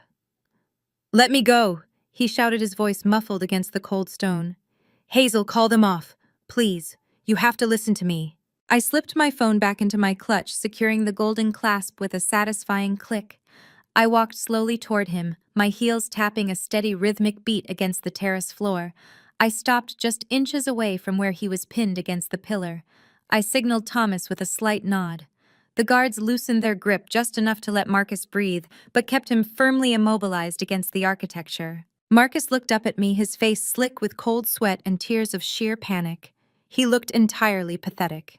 His expensive tie was askew, and his carefully styled hair fell into his eyes in a disheveled mess. "Hazel, please, I am begging you on my knees," he pleaded, his voice breaking into a pathetic, desperate whine that stripped away any remaining illusion of his masculinity. "Do not show that recording to Diana. If she hears what I said about her, she will file for divorce tomorrow morning. She will hire the most aggressive lawyers in the city. She will take the house, the cars, and garnish half my salary for the rest of my miserable life. If Richard hears it, he will terminate my contract immediately and press federal charges for the hidden debts. They will absolutely ruin my life. They will leave me with nothing but the clothes on my back. You have to delete that file. I will do anything you want. Just tell me your price." I looked down at him, observing the absolute destruction of his dignity with a profound sense of clinical detachment. He was willing to trade any shred of self-respect he had left just to maintain his miserable parasitic existence within the toxic ecosystem of my family. He had no loyalty to Diana, no loyalty to Richard, and certainly no loyalty to me. He was a creature driven entirely by cowardice and greed. The fact that I had once cried over this pathetic man felt like a distant, surreal nightmare. Now he was nothing more than a pawn in a much larger game. I reached out and gently straightened his ruined suit lapel, mimicking the affectionate gesture Diana had used earlier in the evening. "I am not going to show that recording to Diana," I said, my voice soft and comforting. Marcus let out a massive, shuddering breath of relief. His eyes fluttered shut and his body went limp against the grasp of my security guards. "Thank you," he gasped. "Thank you, Hazel. I knew you still cared. I knew you would not destroy me." I waited for him to open his eyes again before delivering the fatal blow. "I am not going to show it to Diana." I clarified, my smile turning into a razor-sharp blade, "because I simply will not need to. Her opinion of your stable career is completely irrelevant to what happens next." The relief instantly vanished from his face, replaced by a new deep-seated confusion. "What are you talking about?" he stammered. I took a step back, surveying his ruined posture. "Tell me, Marcus, are you still eagerly waiting for the chief executive officer of Vanguard Investments to arrive? Are you still hoping that powerful billionaire will swoop in, approve your desperate corporate bailout, and save you from total financial annihilation?" Marcus nodded, frantically desperate to find a lifeline in my words. "Yes," he confirmed, his voice thick with panic. "Richard and I need his approval tonight. If Vanguard does not buy our debt by Monday morning, we lose the entire company. We lose absolutely everything. The CEO is our only hope." I let out a soft, chilling laugh that echoed into the night sky. The sheer irony of his situation was almost too poetic to be real. I leaned in close, my face just inches from his ear. I lowered my voice to a conspiratorial, deadly whisper, ensuring he heard every single syllable with absolute clarity. "The man you are waiting for is about to arrive," I whispered, letting the words hang heavily in the cold night air. "The savior you are begging to rescue your miserable, fraudulent company is walking through those doors right now. And purely by coincidence, he is my husband." Marcus went entirely rigid against the cold stone pillar. His eyes bulged as the catastrophic weight of my words finally crushed whatever remained of his sanity. He opened his mouth to speak, but only a strangled, hollow gasp escaped his throat. I signaled Thomas with a brief nod. The security guards immediately released Marcus, letting him slide down the marble column until he was a crumpled, trembling heap on the terrace floor. I did not spare him a second glance. I turned my back on the pathetic shell of the man I once loved and walked confidently back into the vibrant energy of the grand ballroom, heading straight for the exclusive VIP lounge. The VIP lounge was a sanctuary of hushed conversations and clinking crystal reserved for the absolute upper echelon of the financial world. I stepped inside the opulent room, smoothing the lapels of my navy blazer. Moments later, Marcus stumbled through the entrance behind me, his face ashen, his expensive suit ruined. Diana immediately spotted him. She rushed forward, completely oblivious to his state of absolute terror. She grabbed his arm, her shrill voice slicing through the sophisticated atmosphere. She demanded to know where he had been, loudly complaining that they needed to be ready. Patricia and Richard were already pacing near the entrance, their eyes darting around the room with hungry, desperate anticipation. They did not even acknowledge my presence, standing just a few feet away. They were entirely consumed by their impending salvation. Then the heavy mahogany doors of the VIP lounge swung open with a resounding, authoritative thud. The ambient noise in the room evaporated instantly. The atmosphere changed with the sheer force of a massive gravitational shift. Julian stepped into the room. He was a striking, commanding presence, radiating the kind of absolute, undeniable power that turns arrogant billionaires into eager subordinates. He wore a perfectly tailored charcoal suit that accentuated his athletic build, but it was his sharp eyes that demanded immediate submission. Cold, calculating, and piercingly intelligent, Julian possessed the aura of a king stepping onto a battlefield he already owned. The air in the room grew incredibly heavy, charged with the electric tension of his arrival. Every wealthy investor, every corporate executive, and every elite socialite instinctively straightened their posture. Richard reacted like a starving dog spotting fresh meat. He practically shoved another executive out of the way, surging forward with a manic, desperate grin plastered across his sweating face. Patricia was right on his heels, adjusting her pearls and dragging Diana along. Diana yanked a paralyzed, terrified Marcus forward by the wrist, forcing him into the eager welcoming committee. They swarmed Julian the exact second he took his third step into the exclusive lounge. Richard aggressively thrust his hand out completely, ignoring all standard business etiquette. "Mr. Vanguard, what an absolute honor!" Richard boomed, his loud voice echoing obnoxiously in the quiet, sophisticated room. "I am Richard, founder of the enterprise we submitted for your portfolio review. We have been waiting all night for this incredible opportunity to align our corporate synergies." Patricia jumped in immediately, her voice dripping with fake syrupy charm, trying to secure his immediate attention. We are a family built on strong traditional values and stable foundations, sir. My brilliant son-in-law Marcus here is our lead executive. We are the exact kind of safe, lucrative investment your prestigious portfolio requires today. Diana nodded enthusiastically, flashing a desperate rehearsed smile while aggressively pushing Marcus closer to the billionaire investor. They completely ignored me standing calmly by the elegant marble bar. They were so blinded by their toxic greed and their desperate need for a financial lifeline that they failed to notice the lethal stillness settling over the billionaire they were cornering. Julian did not smile. He did not slow his confident pace. He looked at Richard's outstretched, sweating hand with the clinical disgust one might reserve for a dead insect resting on a dining table. He did not shake it. The silence stretched tight and suffocating. Richard's fake grin began to falter, his extended hand trembling awkwardly in the empty space between them. Julian did not utter a single word to any of them. He simply kept walking, moving with an unstoppable fluid momentum that forced Richard, Patricia, and Diana to stumble backward and part ways or risk being physically bowled over by his sheer physical presence. Julian walked straight through their desperate, pathetic group, shattering their manufactured illusion of importance without lifting a single finger. His piercing eyes were fixed entirely on one person in the luxurious room. Me. I stepped forward to meet him, leaving my terrible family gasping in a wake of utter confusion. Julian reached me, his cold, calculating demeanor instantly melting into profound, fierce devotion. He wrapped his strong, muscular arm firmly around my waist, pulling me flush against his solid chest. Without a single ounce of hesitation, he leaned down and kissed me deeply, claiming my lips with a passionate, undeniable intensity that sent a massive shockwave through the entire VIP lounge.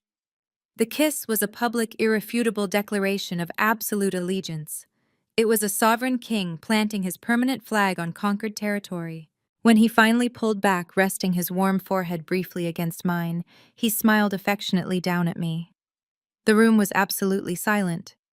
I turned my head slightly, resting comfortably against his protective chest, and looked back at my family. The sheer devastation on their faces was a beautiful masterpiece of karmic retribution.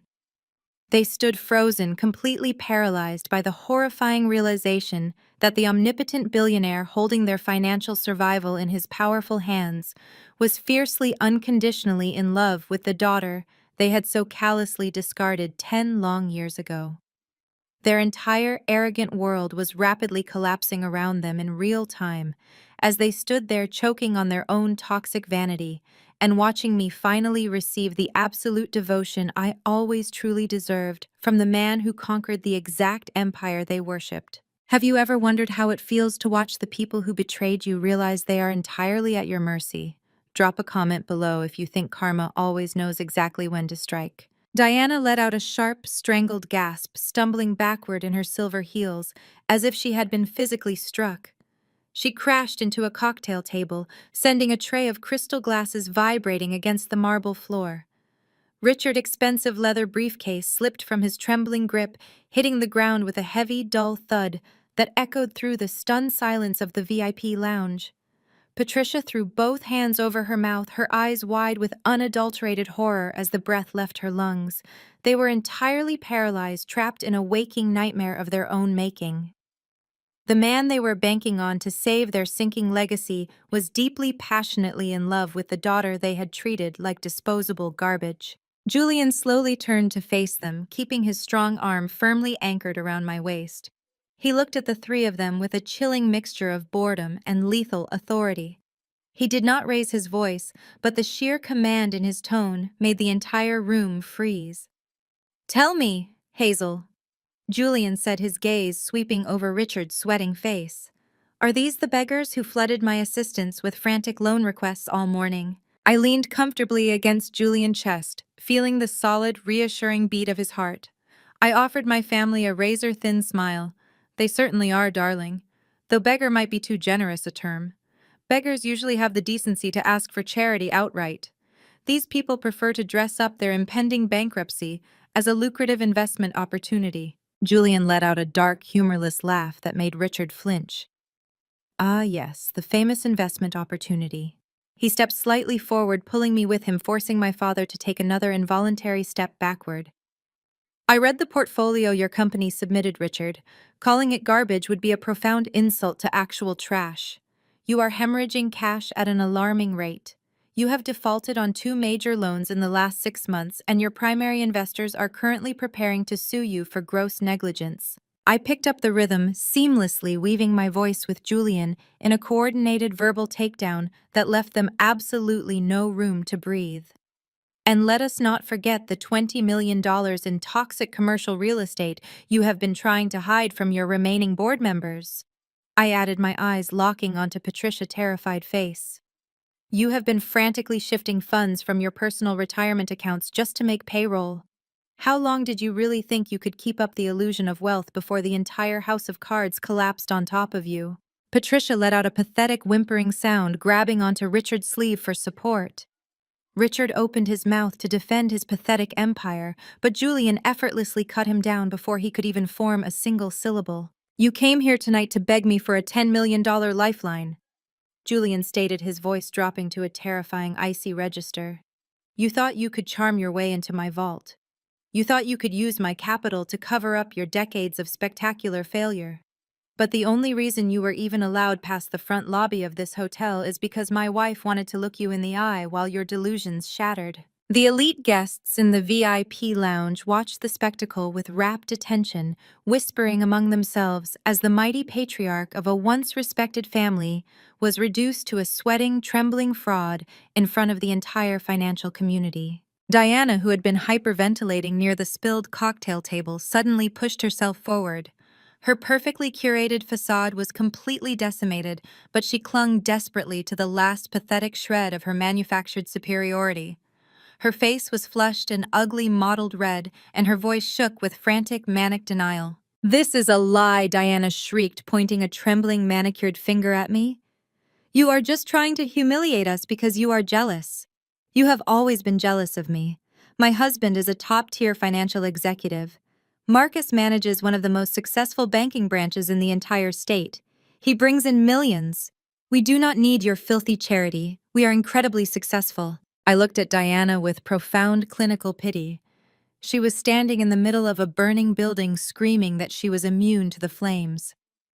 I glanced over at Marcus, who was still standing near the entrance of the lounge where my security guards had left him.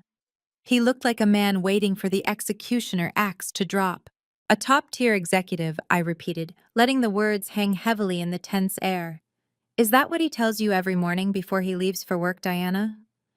Is that what you tell your country club friends to justify the exorbitant credit card bills you rack up every single month to maintain your fake lifestyle?" Julian rested his hand gently on my shoulder, stepping smoothly into the conversation to deliver the next devastating blow.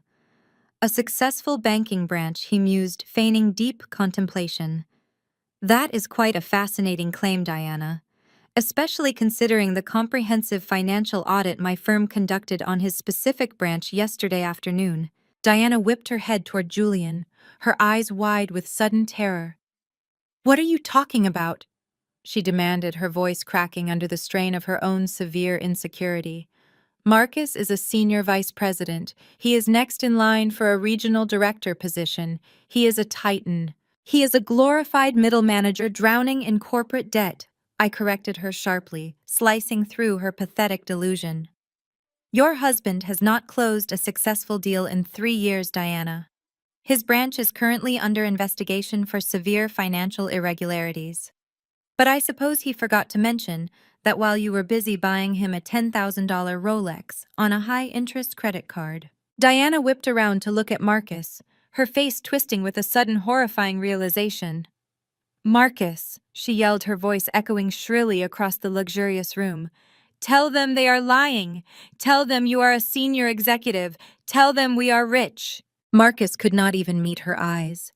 He stood frozen by the mahogany doors, his head hung in absolute suffocating shame. He knew the charade was over. He knew the devastating truth was about to be dragged into the unforgiving light, and there was absolutely nothing he could do to stop it. The silence that followed Diana's desperate demand was the loudest sound I had ever heard. It was the sound of a 10-year-old lie violently crashing into an impenetrable wall of truth. I watched my sister, perfect posture, deflate. The woman who had proudly splashed champagne on me just an hour ago now looked like a beggar pleading for a scrap of validation that simply did not exist. You see, Diana?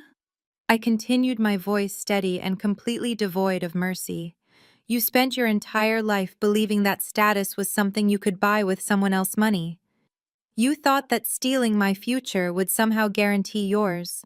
But a crown bought with stolen funds will always turn to rust. You married a coward who only wanted your family money, and now you are both standing here completely bankrupt in every possible sense of the word. Richard finally found his voice, though it was weak and shaking. Hazel, please, he rasped, holding his hands up in a pathetic gesture of surrender. We can explain everything. There is a massive misunderstanding here. If we could just sit down in private. There is nothing left to explain, Richard. Julian interrupted, cutting off the patriarch's final attempt at manipulation. You came here seeking a savior, but the only thing you found was the bill for every toxic decision you have ever made. And I assure you, the collection process is going to be absolutely merciless. Julian did not even raise his voice to issue that final devastating promise. He simply raised his left hand and snapped his fingers once. The sharp, crisp sound echoed through the deathly silent VIP lounge like a gunshot. From the shadowy periphery of the room, his lead executive assistant stepped forward instantly. She moved with the silent, lethal efficiency of a ghost, handing Julian a sleek, heavy black leather folder. The gold Vanguard Investments emblem embossed on the front cover gleamed menacingly under the crystal chandeliers. Richard and Patricia stared at the black folder as if it were an explosive device primed to detonate. Diana stood completely paralyzed, her breathing ragged and uneven, but Marcus was the one who looked truly terrified. His eyes tracked the movement of the folder, his tall frame shaking violently. The polished, confident African-American executive who had strutted into my ballroom demanding expensive champagne was entirely gone. In his place stood a broken, exposed fraud who knew his day of reckoning had finally arrived. Julian flipped open the heavy cover of the folder. He did not look at Richard or Patricia. He bypassed the whining patriarch entirely and locked his piercing gaze directly onto Marcus. We review thousands of corporate bailout requests every single year. Marcus Julian began, his tone conversational, but dripping with lethal intent.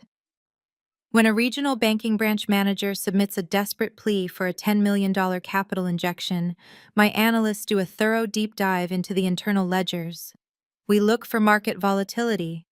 We look for poor macroeconomic trends.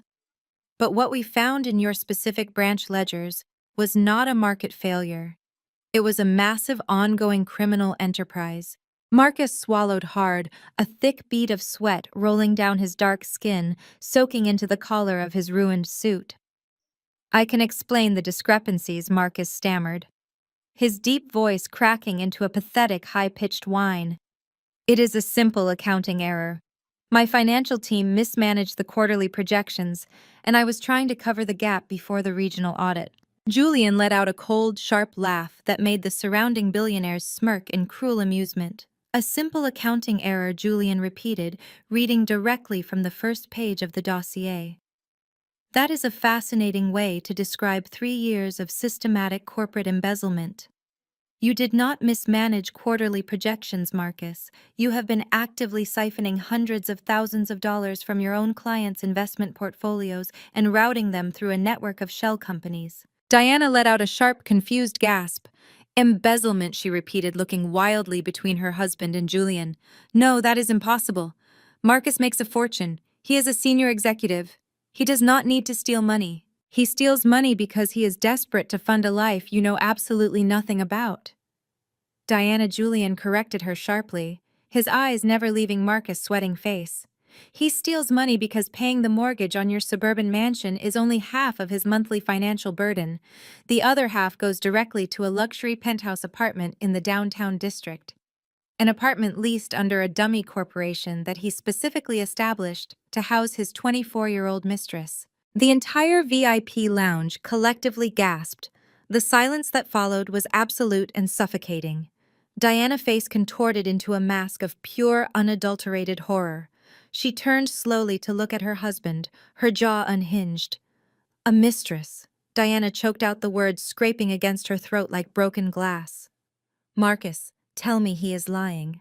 Tell me this is just a vicious lie Hazel made up to ruin us. Marcus held up his trembling hands, taking a desperate step backward away from his wife. Diana, please, it is not what it sounds like, he begged, the sweat now pouring freely down his face. They are fabricating this. They fabricated the documents to destroy my career. Julian did not argue. He simply turned the page in the black folder and pulled out a thick stack of glossy bank statements. He tossed them casually onto the nearest marble cocktail table, where they spread out like a fan of undeniable guilt. Here are the exact wire transfer records, Julian stated, his voice booming with undeniable authority. Complete with dates, routing numbers, and the signature of your beloved husband, authorizing the payments for the penthouse lease. There are also credit card receipts for diamond jewelry, imported sports cars, and lavish vacations to Paris. Vacations he took during those long, grueling business trips he claimed he was attending for his bank. Diana stared at the bank statements, her entire curated reality violently tearing apart at the seams. She reached out with shaking fingers, picking up one of the glossy pages. The black and white numbers stared back at her, proving every single word Julian had spoken. Her perfect, stable marriage, the one she had just weaponized against me 10 minutes earlier, was nothing but a hollow, rotting lie funded by stolen money. Marcus lunged forward, trying to snatch the papers from her hands. Diana, do not look at those, he pleaded, his voice hitting a state of absolute hysteria. They are fake. Hazel is trying to ruin us because she is still obsessed with me. She is just a bitter, jealous ex-girlfriend who cannot handle the fact that I chose you over her. I stepped out from under Julian's protective arm, my posture perfectly straight, my expression completely devoid of mercy. I reached into my designer clutch and pulled out my smartphone. The screen was already glowing bright and ready. You truly are a creature of magnificent delusion, Marcus, I said, my voice slicing through his frantic lies. You think I am obsessed with you? You think I harbor even a single ounce of jealousy for the miserable, pathetic prison you built for yourself? Let us clear the air right now and let your wife hear exactly why you chose her. I unlocked my phone and pressed play on the audio file I had recorded on the terrace just 20 minutes ago. I held the phone up, letting the high-definition speakers project the sound perfectly across the quiet, luxurious lounge. Marcus' voice filled the room, frantic and begging, exactly as it had been in the shadows of the balcony. Because I hate her, Hazel. I despise every single thing about Diana. She is a vain, empty shell of a human being. She has no talent, no intelligence, and absolutely no class. She is a parasite sucking the life out of me. The audio continued, capturing Marcus, blaming my parents, calling Richard and Patricia toxic tyrants who treated him like a disposable employee. It captured him admitting he never loved Diana and only married her because Richard bribed him with a $500,000 check. The recording laid bare his absolute cowardice, his hatred for the woman he married, and his pathetic willingness to throw his entire new family into the fire just to save his own skin. I pressed stop, letting the profound silence wash back over the room. I looked at Diana. Her face was a portrait of total devastation. The golden child, the woman who had spent her entire life stepping on my neck to elevate herself, now realized the man she paraded like a trophy despised her very existence. The stable career was a criminal fraud. The loving husband was an embezzling coward who hated her guts. The grand victory she had celebrated 10 years ago when she stole my boyfriend was actually the very trap that was currently destroying her life. The shockwave rippled through the VIP lounge, finalizing the absolute ruin of Marcus and shattering the family illusion forever. Diana stood absolutely motionless for 3 agonizing seconds. The recorded words of her husband expressing his profound disgust for her echoed in her ears, bouncing off the marble walls of the VIP lounge. The pristine illusion she had spent a decade building, the perfect suburban life, the handsome executive husband, was entirely decimated. It crumbled into toxic dust right before her eyes. Then the shock wore off, replaced by a sudden volcanic eruption of pure, unadulterated rage. She let out a guttural, piercing scream that sounded less human and more like a wounded animal. She dropped the glossy bank statements onto the floor and lunged at Marcus. Her manicured hands curled into claws as she began violently striking his chest. "You lying, pathetic coward!" Diana shrieked, her voice cracking as she pummeled his ruined suit jacket. "You used me. You took my family money and you used me to fund some cheap little mistress. I gave you everything. I made you who you are." Marcus stumbled backward, shielding his sweating face from her assault. "Diana, please stop," he begged, his voice whining and pathetic. "Everyone is watching. You are making a scene." "I do not care who is watching us now," Diana roared loudly. "You disgusting parasite. You told me you loved me. You told me I was the only reason you stayed at that bank. You told me Hazel was a pathetic joke." She swung her purse, hitting him squarely in the shoulder. The physical altercation immediately drew the horrified attention of every single high society guest in the luxurious lounge. Billionaire investors paused their sophisticated conversations to watch the spectacular implosion of the Golden Child. The elite circle she desperately wanted to belong to were now staring at her with undisguised clinical disgust. Security guards shifted nervously at the edges of the room, waiting for my signal to intervene, but I held up a single hand instructing them to stand down. I wanted her to feel every agonizing second of this public exposure. The irony was absolutely exquisite. Just an hour ago, Diana had thrown a crumpled $100 bill at my chest, accusing me of being a trashy waitress trying to cause a scene and embarrass the family.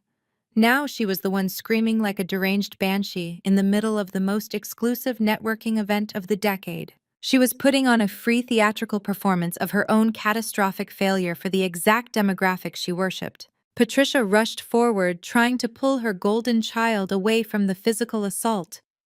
"Diana, stop it!" Patricia hissed frantically, looking around at the judging faces of the corporate elite. "You are ruining our reputation. We can handle this privately at home." "Get your hands off me," Diana screamed, shoving her mother away with surprising force. "There is no home. Do you not hear what they are saying? He stole the money. He ruined everything." She turned back to Marcus, her chest heaving, her eyes wild with a manic, vindictive fury. "You think you can humiliate me like this and get away with it, Marcus? You think you can siphon my family wealth to pay for a penthouse for some 24-year-old trash? I am going to destroy you. I am calling the most ruthless divorce attorneys in this city tomorrow morning. I am taking the suburban mansion. I am taking the luxury cars. I am taking every single penny in your retirement accounts and your investment portfolios. I will leave you absolutely penniless, bleeding in the gutter.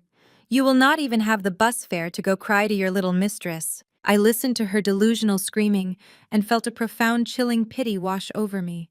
She was still desperately trying to cling to a throne that had already been repossessed. She thought she still held the winning hand. I took a slow, deliberate step forward, my heels clicking sharply against the marble floor. The sound cut through her hysterical ranting. I looked at her with a calm, measured expression, letting the silence command the room once more. "Take what exactly, Diana?" I asked, my voice smooth and lethal. She whipped her head toward me, her chest still heaving, her face a mess of running makeup and unchecked fury. "I am taking his assets," she spat, her voice dripping with misplaced arrogance. "I am taking half of everything he built." I offered her a razor-thin smile. "That is the tragedy of your profound ignorance, Diana. Marcus did not build anything. He owns absolutely nothing." I gestured toward the scattered bank statements on the floor. "Did you not listen to a single word Julian said? Your husband has been embezzling corporate funds to survive. The suburban mansion you are so desperately trying to claim in this hypothetical divorce is heavily mortgaged and currently 3 months past due on payments. The luxury cars you drive are leased under his failing corporate account. The retirement portfolios you think you are going to seize were liquidated 2 years ago to cover his catastrophic trading losses. You have been living a complete lie for years. Diana froze, the manic energy draining from her body as the horrific reality of my words began to penetrate her thick skull. Furthermore, I continued delivering the final devastating blow. Your husband did not just steal from his clients. He stole under the legal umbrella of your marriage. Do you understand how marital debt works in a divorce proceeding, Diana? You are not going to walk away with a massive settlement. You are legally bound to his financial ruin.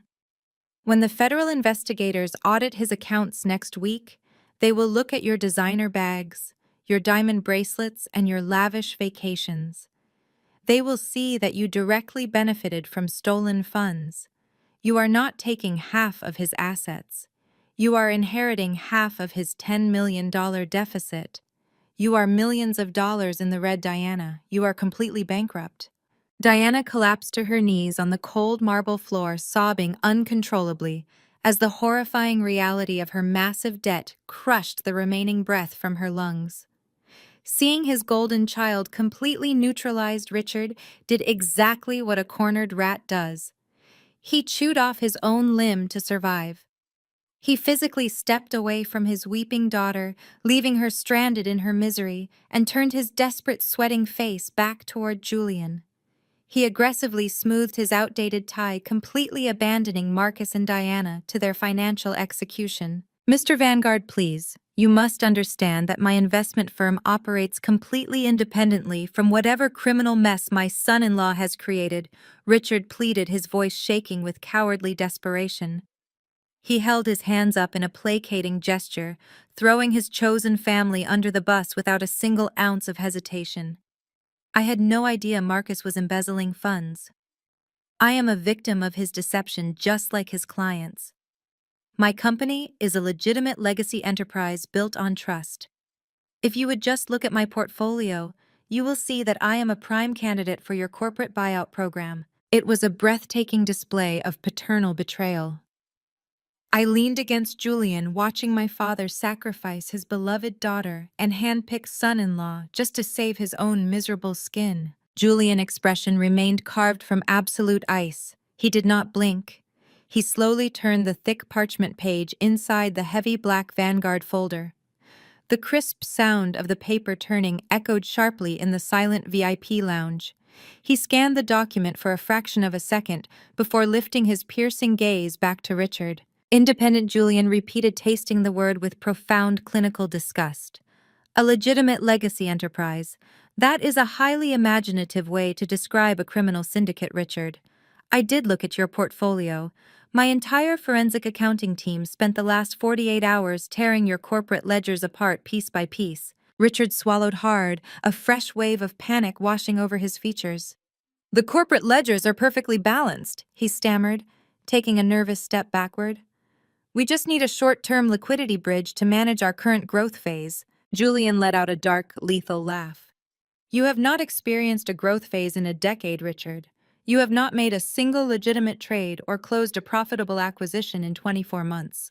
Your firm is not experiencing a liquidity crisis.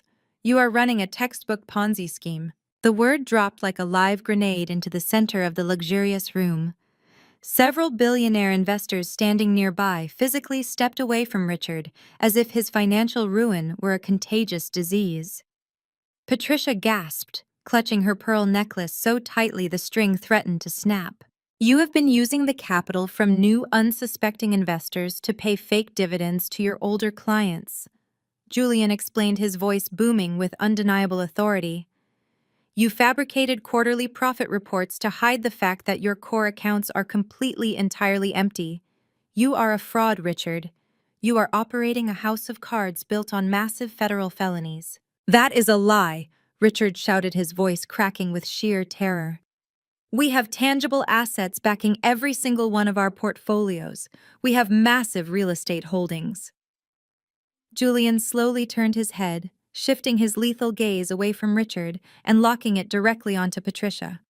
The matriarch froze, her eyes wide with terror, as the billionaire predator focused his attention on her. Do you truly believe you have tangible real estate assets? Patricia Julian asked, his voice dropping to a terrifying conversational whisper. Did your husband mention exactly how he secured the last round of phantom funding to keep his criminal enterprise afloat? Patricia looked frantically between Julian and her sweating husband. What are you talking about? She demanded, her voice shrill and trembling. We own the Wellington estate. It has been in my family for 4 generations. It is fully paid off. It is our ancestral home. It is our legacy. I stepped forward, allowing a cold, razor-thin smile to grace my lips. That ancestral home was your only claim to high society, Mother. It was the only reason these people ever let you through the door. But it is not paid off anymore, is it, Julian? Not even close, Julian confirmed, tapping the glossy page in his folder. 2 years ago, when Marcus first started drowning in his secret debts, and Diana began demanding an increase to her luxury allowance, your husband needed a massive influx of cash to keep the illusion of your wealthy lifestyle alive. But since his company was already bankrupt, he could not secure a corporate loan. So he forged your signature on a power of attorney document, Patricia. He went behind your back and took out 3 massive high-interest mortgages against your beloved ancestral estate. Patricia's face drained of all color, turning a ghostly, horrifying shade of white. Her manicured hands dropped from her pearls, falling limply to her sides. She turned her head slowly to look at Richard, her eyes wide with absolute betrayal. You mortgaged my grandfather's house, she whispered the words, scraping painfully against her throat. You forged my signature and mortgaged the only piece of real wealth we had left. Richard held up his hands, backing away from his wife, as if she held a weapon. Patricia, I had to do it, he pleaded, his voice hitting a frantic, panicked pitch. The company was failing. I needed the cash to pay off the early investors before they reported me to the federal authorities. You did not just pay off investors, Richard Julian interjected, sealing the coffin shut. You took millions of dollars in equity out of your wife family home, and you gave it directly to Marcus to cover his margin calls. You handed over the rest to Diana so she could maintain her country club memberships and buy designer clothes. You literally sold your wife's ancestral legacy to fund your daughter's shallow vanity. The unified front of the toxic family completely shattered into a million irreparable pieces. Patricia let out a blood-curdling scream of pure unhinged fury. The woman who had obsessed over elegance and social etiquette her entire life went entirely feral. She lunged at Richard, slapping him violently across the face with an open palm. The sharp smack echoed through the VIP lounge, causing Diana to flinch from her spot on the floor. You miserable, pathetic thief! Patricia shrieked, striking his chest with her clenched fists. You stole my home. You stole my heritage to pay for her handbags.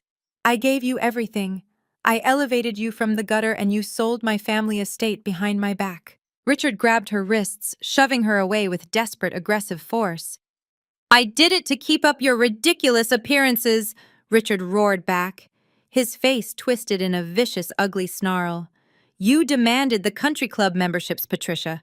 You demanded the luxury cars. You refused to accept that we were broke. If I had not mortgaged that house, your precious friends would have found out you were destitute 2 years ago.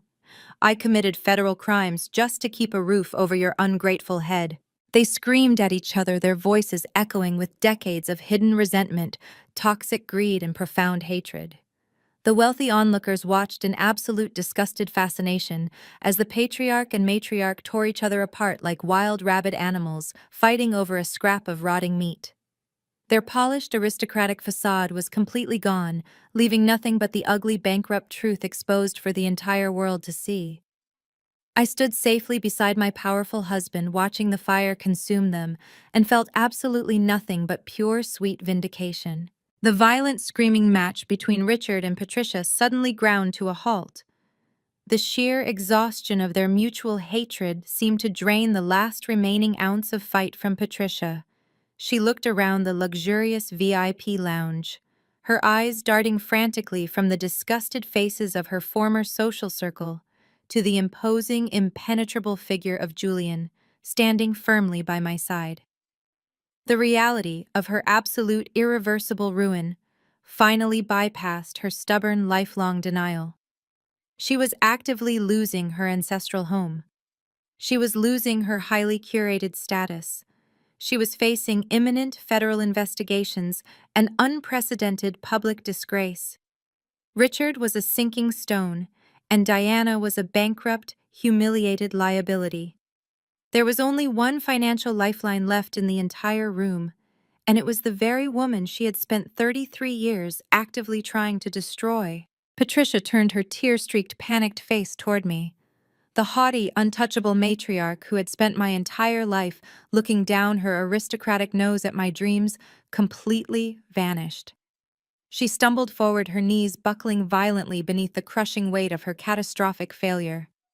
With a heavy, ungraceful thud, Patricia dropped to her knees right on the polished marble floor, landing directly in front of my practical, sensible flat shoes.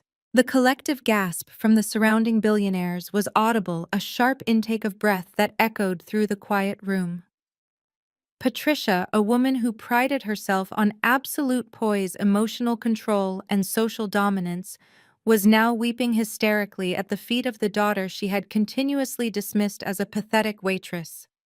Her expensive waterproof mascara ran in dark, ugly rivers down her cheeks, staining the pristine collar of her cream silk designer dress.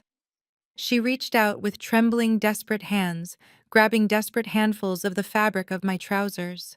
"Hazel, please," Patricia sobbed, her voice breaking into a wretched, pathetic wail that stripped away the last ounce of her dignity. "Please, you have to save us. You cannot do this to me. I am your mother. We are your family. Blood is thicker than water, Hazel. You cannot just stand there and let your own parents end up on the streets. We will lose everything. We will have absolutely nowhere to go. You have billions of dollars. You can pay off the mortgages. You can fix this entire mess with a single phone call. You have to save your family." Diana, still sitting on the floor nearby amid the scattered bank statements, watched her mother beg with horrified, wide eyes. "Mom, get up!" Diana hissed, her toxic pride still somehow fighting for survival through her tears.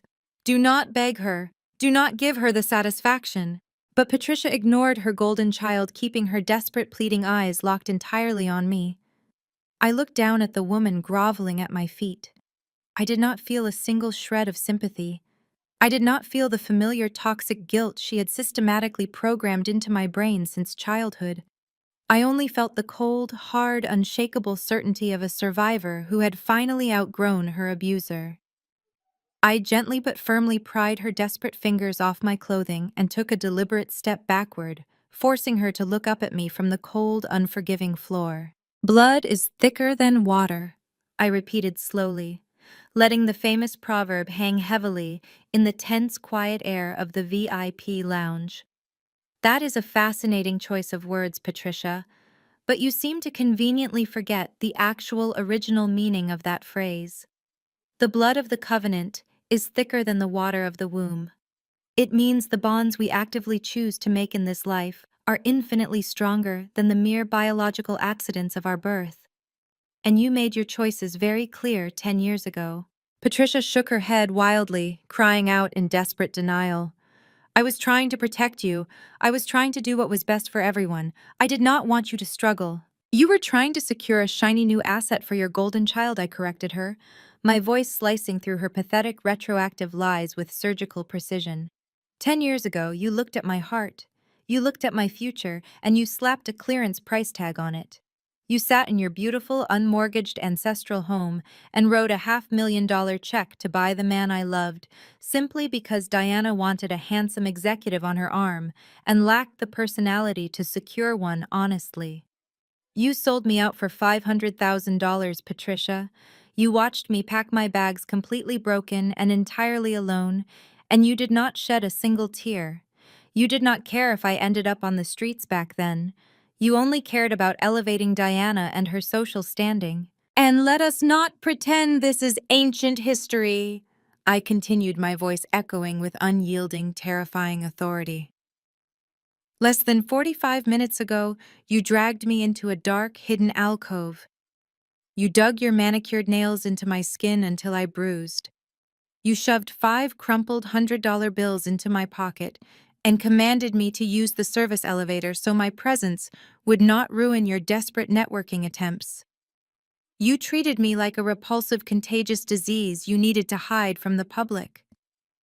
You did not see a daughter. You saw a liability. Patricia wept louder, bowing her head toward the marble floor, her shoulders shaking violently. I was stressed. I was terrified of losing the house. I did not mean it. Please, Hazel, have mercy. I am begging you on my knees. Mercy is a privilege strictly reserved for those who show genuine remorse, I stated coldly, looking down at the wreckage of my family. You are not sorry for what you did to me, Patricia. You are only sorry that the person you abused turned out to be the billionaire holding the deed to your miserable life. You are begging the waitress to save the aristocrat. It is a spectacular irony, but it changes absolutely nothing. I took another step back, aligning myself perfectly with Julian, who stood silent and supportive, an immovable fortress by my side. I will not give you a single cent, I declared, my final verdict ringing out clear and absolute. I will not pay off your fraudulent mortgages. I will not save Richard from his impending criminal investigations. I will not save Diana from her crushing marital debt. You are not experiencing my cruelty tonight, Patricia. You are experiencing the exact mathematical consequences of your own bottomless greed. You built your entire house on a rotting foundation of betrayal, theft, and lies, and now you get to sit in the rubble. Julian moved forward smoothly, taking the space I had just cleared. The physical shift in the room was palpable as the emotional reckoning seamlessly transitioned into a corporate execution. He looked down at Patricia sobbing on the marble floor and then shifted his piercing gaze to Richard, who was leaning heavily against a cocktail table for physical support. When you operate at the highest echelons of global finance, Julian began, his voice cutting through the heavy air with surgical precision, you learn that the most effective way to eliminate a parasite is to completely sever its food supply. Over the past 48 hours, while you were busy picking out your expensive outfits for this gala and dreaming of a miraculous corporate bailout, my acquisitions team was executing a highly targeted, highly aggressive purchasing strategy across the secondary debt market. Richard blinked rapidly, his mind struggling to process the corporate terminology through his sheer panic. What are you talking about? Richard stammered, his voice weak and trembling. What purchasing strategy? Julian unbuttoned his suit jacket with a calm, deliberate motion. Vanguard Investments does not just manage wealth, Richard. We acquire leverage. Since Thursday morning, my firm has quietly bought up every single piece of outstanding debt attached to your miserable family. We purchased the secondary and tertiary mortgages on your ancestral home. We bought the commercial loans currently keeping your fraudulent Ponzi scheme on artificial life support. We acquired the high-interest credit card debt Diana used to fund her pathetic illusion of luxury. And we bought the shadow loans Marcus took out to lease that downtown penthouse for his mistress. We own it all. We own you. Patricia let out a strangled gasp, wrapping her arms around her stomach as if she had been physically gutted. Diana raised her head from the floor, her tear-streaked face registering a new level of absolute horror. You cannot do that, Richard argued, his voice escalating into a frantic whine. There are legal notice periods. There are regulatory grace periods for loan transfers. You cannot just call in massive debts without proper legal warning. Julian offered him a smile that was completely devoid of warmth, a smile that promised absolute financial slaughter. You really should read the fine print of the accelerated default clauses you eagerly signed when you were begging shadow lenders for cash, Richard. You waived your right to a grace period the moment you falsified your asset declarations. You are officially and entirely in default across all portfolios. The foreclosure process does not begin next month. It begins tomorrow morning at exactly 8 o'clock. My legal teams will arrive at your ancestral estate accompanied by local law enforcement to execute the seizure protocols. Tow trucks are already scheduled to collect the leased luxury vehicles currently parked in your driveway. Your personal and corporate accounts will be frozen by the time the banks open. There are no hidden offshore safety nets left for you to access. You will wake up tomorrow with absolutely nothing. The sheer magnitude of the devastation finally broke Richard. His knees buckled and he collapsed into a nearby chair, burying his face in his trembling hands. Patricia wailed, burying her face against the cold floor. But Julian was not finished. He turned his lethal attention toward Marcus, who was still cowering near the heavy mahogany doors. Marcus tried to press himself further into the wood, as if hoping to physically merge with the architecture and disappear. Julian calmly reached into his tailored suit jacket and pulled out a sleek smartphone. He unlocked the screen and tapped a single contact. The VIP lounge was so deathly quiet that everyone could hear the line connecting. A crisp, professional voice answered on the first ring. "Execute the hostile takeover of the regional banking group," Julian commanded, his voice carrying perfectly across the room. "Yes, the exact firm we discussed this afternoon. Buy the controlling stake at a market premium right now. Push the transaction through immediately." Marcus' eyes widened to the size of saucers. He realized exactly what was happening. It was the ultimate unstoppable power move. Julian pressed the speakerphone button so the entire room could hear the response. "Transaction confirmed, sir," the voice on the phone reported efficiently. "Vanguard Investments is now the majority shareholder." "Excellent," Julian replied, his eyes locked dead onto Marcus' terrified face. "As the new majority shareholder, my first executive mandate is the immediate termination of the regional branch manager, Marcus. He is fired effectively this very second for gross financial misconduct and systematic embezzlement. I want human resources to physically escort him from the premises if he ever steps foot near that building again. Furthermore, you are to explicitly strip him of his golden parachute, revoke his entire severance package, and cancel his pension matching. Finally, forward his unredacted internal audit files directly to the federal prosecutor's office. Let them handle his prison sentence." "Consider it done, sir," the voice confirmed before the line disconnected with a sharp, definitive click. Julian slipped the phone back into his pocket. His movements were casual, relaxed, completely unbothered by the fact that he had just obliterated an entire family legacy in less than 3 minutes. The silence that followed was absolute. It was a heavy, suffocating quiet that pressed down on the room like a physical weight. The chaotic screaming, the desperate begging, the arrogant threats had all completely died in their throats. The family was left utterly speechless. They were broken, stripped bare of everything they had ever valued. The billionaire investors and corporate titans who had gathered in the VIP lounge watched the scene with grim fascination. They were individuals who understood the ruthless nature of business, but witnessing a family completely self-destruct under the weight of their own vanity was a rare and sobering spectacle. No one offered a hand to help Patricia up. No one stepped forward to offer Richard a glass of water. They simply stared at the ruined family with profound clinical disgust. Their money was gone. Their elite status was permanently obliterated in front of the city's most powerful and influential people. Their precious social standing was nothing but a humiliating joke. And worst of all, their bonds with each other were irrevocably shattered by their mutual betrayal and relentless greed. Patricia stared blankly at the floor, her sobbing reduced to a quiet, pathetic hiccup. Richard sat motionless in his chair, staring into the void of his impending criminal charges. Diana remained slumped amid the scattered bank statements, a hollow shell of the golden child she used to be. Marcus stood frozen by the door, knowing he faced federal prison without a single dime to hire a defense attorney. They had sacrificed their own flesh and blood for the illusion of power. Now they had absolutely no power, no wealth, and no family left to save them. They were completely alone, trapped in the devastating wreckage of their own catastrophic choices. I stood beside Julian, absorbing the profound silence that had blanketed the VIP lounge. The absolute destruction of my family was complete, but their physical presence in my hotel was a lingering contamination I no longer wished to tolerate. I looked at the 4 individuals scattered across the luxurious carpet and velvet chairs.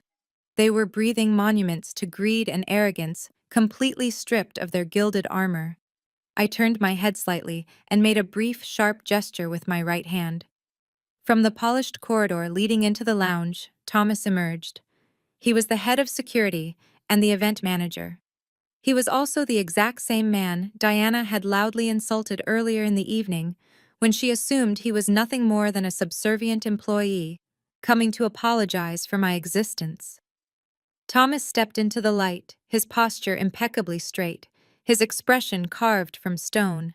He was flanked by 4 highly trained security personnel, moving with quiet, synchronized efficiency. Yes, Madam, Thomas said, his voice echoing with absolute authority in the quiet room. I looked down at Patricia, who was still trembling on the marble floor.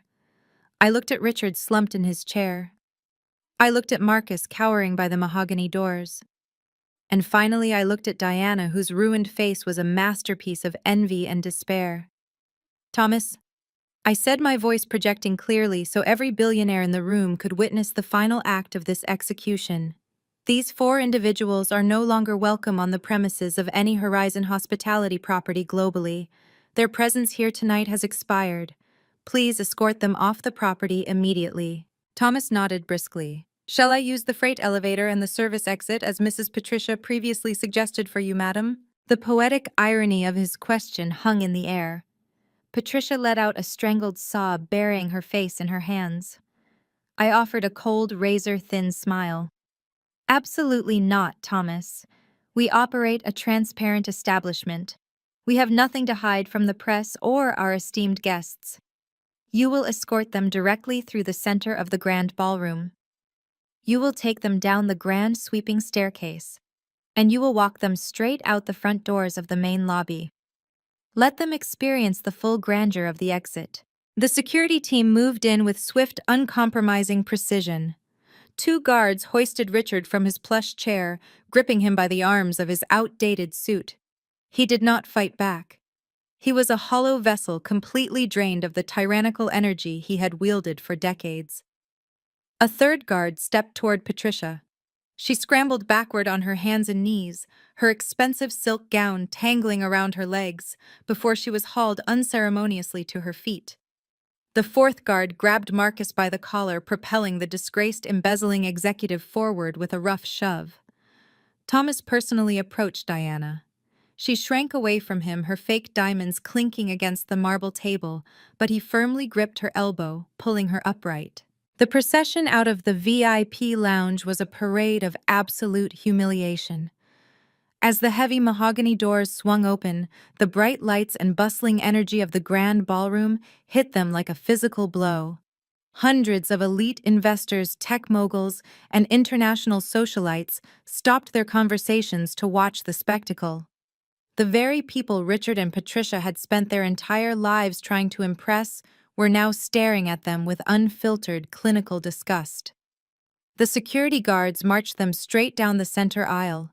The golden spotlight that had previously illuminated my triumph now cast long, unforgiving shadows over their catastrophic downfall.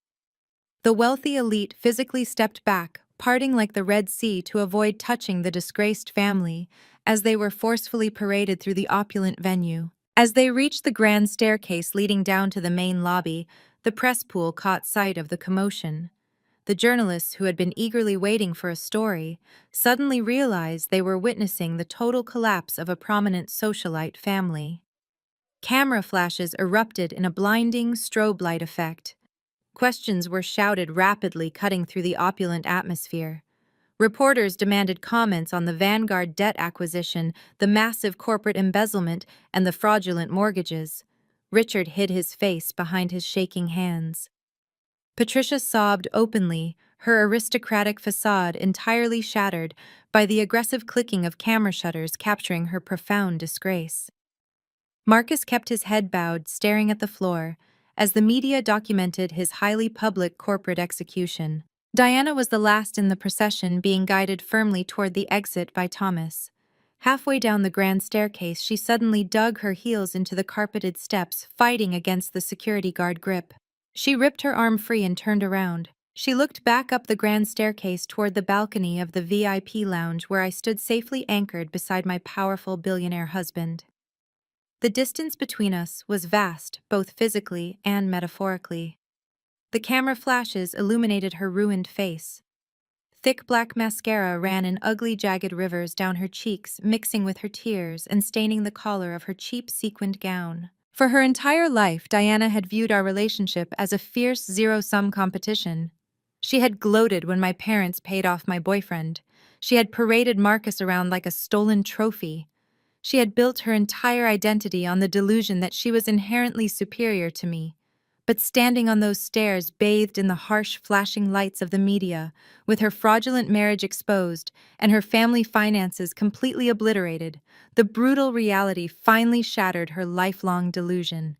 She looked up at my calm, composed figure. She looked at the sprawling global empire I owned. She looked at the absolute devotion in Julian eyes. She realized in that exact, agonizing second that she had not just lost the battle tonight. She had lost the entire war. The competition was over and she was entirely bankrupt in every possible way. Hazel! Diana screamed, her voice tearing through the chaotic noise of the lobby. It was a raw, desperate sound stripped of all her previous venom. It was the frantic, pleading wail of a golden child realizing her pedestal had just been kicked out from under her. Hazel, please. You won. You won everything. Just tell them to stop. Tell them to give us a second chance. I am your sister. I stood at the edge of the balcony looking down at her pathetic, desperate display. I did not yell back. I did not gloat. I did not offer a single word of vindictive triumph or angry condemnation. I simply looked at her with the cold, clinical detachment one reserves for a stranger. I tilted my head slightly and gave her a single polite, dismissive nod. It was the exact same condescending, indifferent nod our mother Patricia had used to dismiss my dreams, my feelings, and my entire existence for 33 years. It was a gesture that communicated absolute terrifying finality. I turned my back on the grand staircase. I turned my back on the flashing cameras, the sobbing matriarch, the ruined patriarch, the embezzling ex-boyfriend, and the broken sister. I linked my arm through Julian, and together we walked back into the private sanctuary of the VIP lounge. The heavy mahogany doors swung shut behind us, sealing out the noise of their public expulsion. The heavy latch clicked into place, locking them out of my world forever. The toxic anchor that had dragged me down for over a decade was finally severed. They were gone, cast out into the cold, unforgiving night, and I was finally entirely free. The heavy mahogany doors clicked shut, cutting off the frantic echoes of the main lobby. The chaotic noise of my family public expulsion was instantly erased, leaving behind a profound and absolute silence. The VIP lounge transformed back into a sanctuary of refined elegance. The remaining guests respectfully filtered out into the grand ballroom, sensing that the corporate execution was over and giving us the privacy we deserved. For the first time in 33 years, the suffocating weight of Richard and Patricia expectations was completely gone. I stood in the center, breathing in the quiet peace. My shoulders relaxed, and the final remnants of the anxious little girl who used to beg for their approval evaporated into the cool, conditioned air. Julian walked over to the private marble bar. His movements were steady and unhurried, reflecting the quiet confidence of a man who had just dismantled an entire corrupt dynasty without breaking a single sweat. He picked up a fresh bottle of vintage reserve champagne and poured the golden liquid into two flawless crystal flutes. The gentle sound of the pouring wine was the only noise in the expansive room. He walked back and handed a glass to me, his fingers brushing warmly against mine. "We do not toast to revenge," Julian said, his deep voice resonating with genuine affection. "Revenge is for people who are still trapped in the past and obsessed with old wounds. We toast to the future, Hazel. We toast to the absolute unstoppable empire we have built together." I looked up into his eyes, seeing the absolute devotion and mutual respect that anchored our marriage. Our relationship was the exact antithesis of the transactional hollow arrangement Diana and Marcus had suffered through. Julian and I had not merged our lives for social status or desperate financial bailouts. We had built our partnership on a foundation of shared vision, relentless ambition, and a profound, unwavering trust. We were equals in the boardroom and equals in our home. He never saw my strength as a threat, and I never saw his wealth as a shortcut. To the empire I agreed, raising my crystal flute, and to the beautiful reality that we never have to compromise our integrity to keep our crown. The crystal glasses chimed together with a clear, ringing note. I took a slow sip, letting the crisp champagne wash away the bitter memories of the evening. Julian wrapped his free arm around my waist, pulling me close against his side. We stood there in the quiet luxury of our own making, simply enjoying the shared victory. There was no need for grand declarations or dramatic displays of affection. Our silent unity spoke louder than any forced public performance ever could. After a few moments, I stepped away and walked toward the expansive glass doors leading out to the private terrace. I pushed them open and stepped out into the cool night air. The city skyline stretched out before me, a magnificent sea of glittering lights and towering skyscrapers. Down below, the streets hummed, but up here on the balcony, I felt entirely insulated from the chaos. I rested my hands on the smooth marble balustrade, looking out over the empire I now commanded. 10 years ago, I had been a heartbroken 23-year-old girl standing on the sidewalk with empty pockets and shattered dreams. I had watched my parents hand a $500,000 check to the man I loved, buying his loyalty from my cruel older sister. At the time, I thought my world had ended. I thought the pain of their ultimate betrayal would destroy me completely. I spent months questioning my own worth, wondering why I was never good enough for the people who were supposed to protect me unconditionally.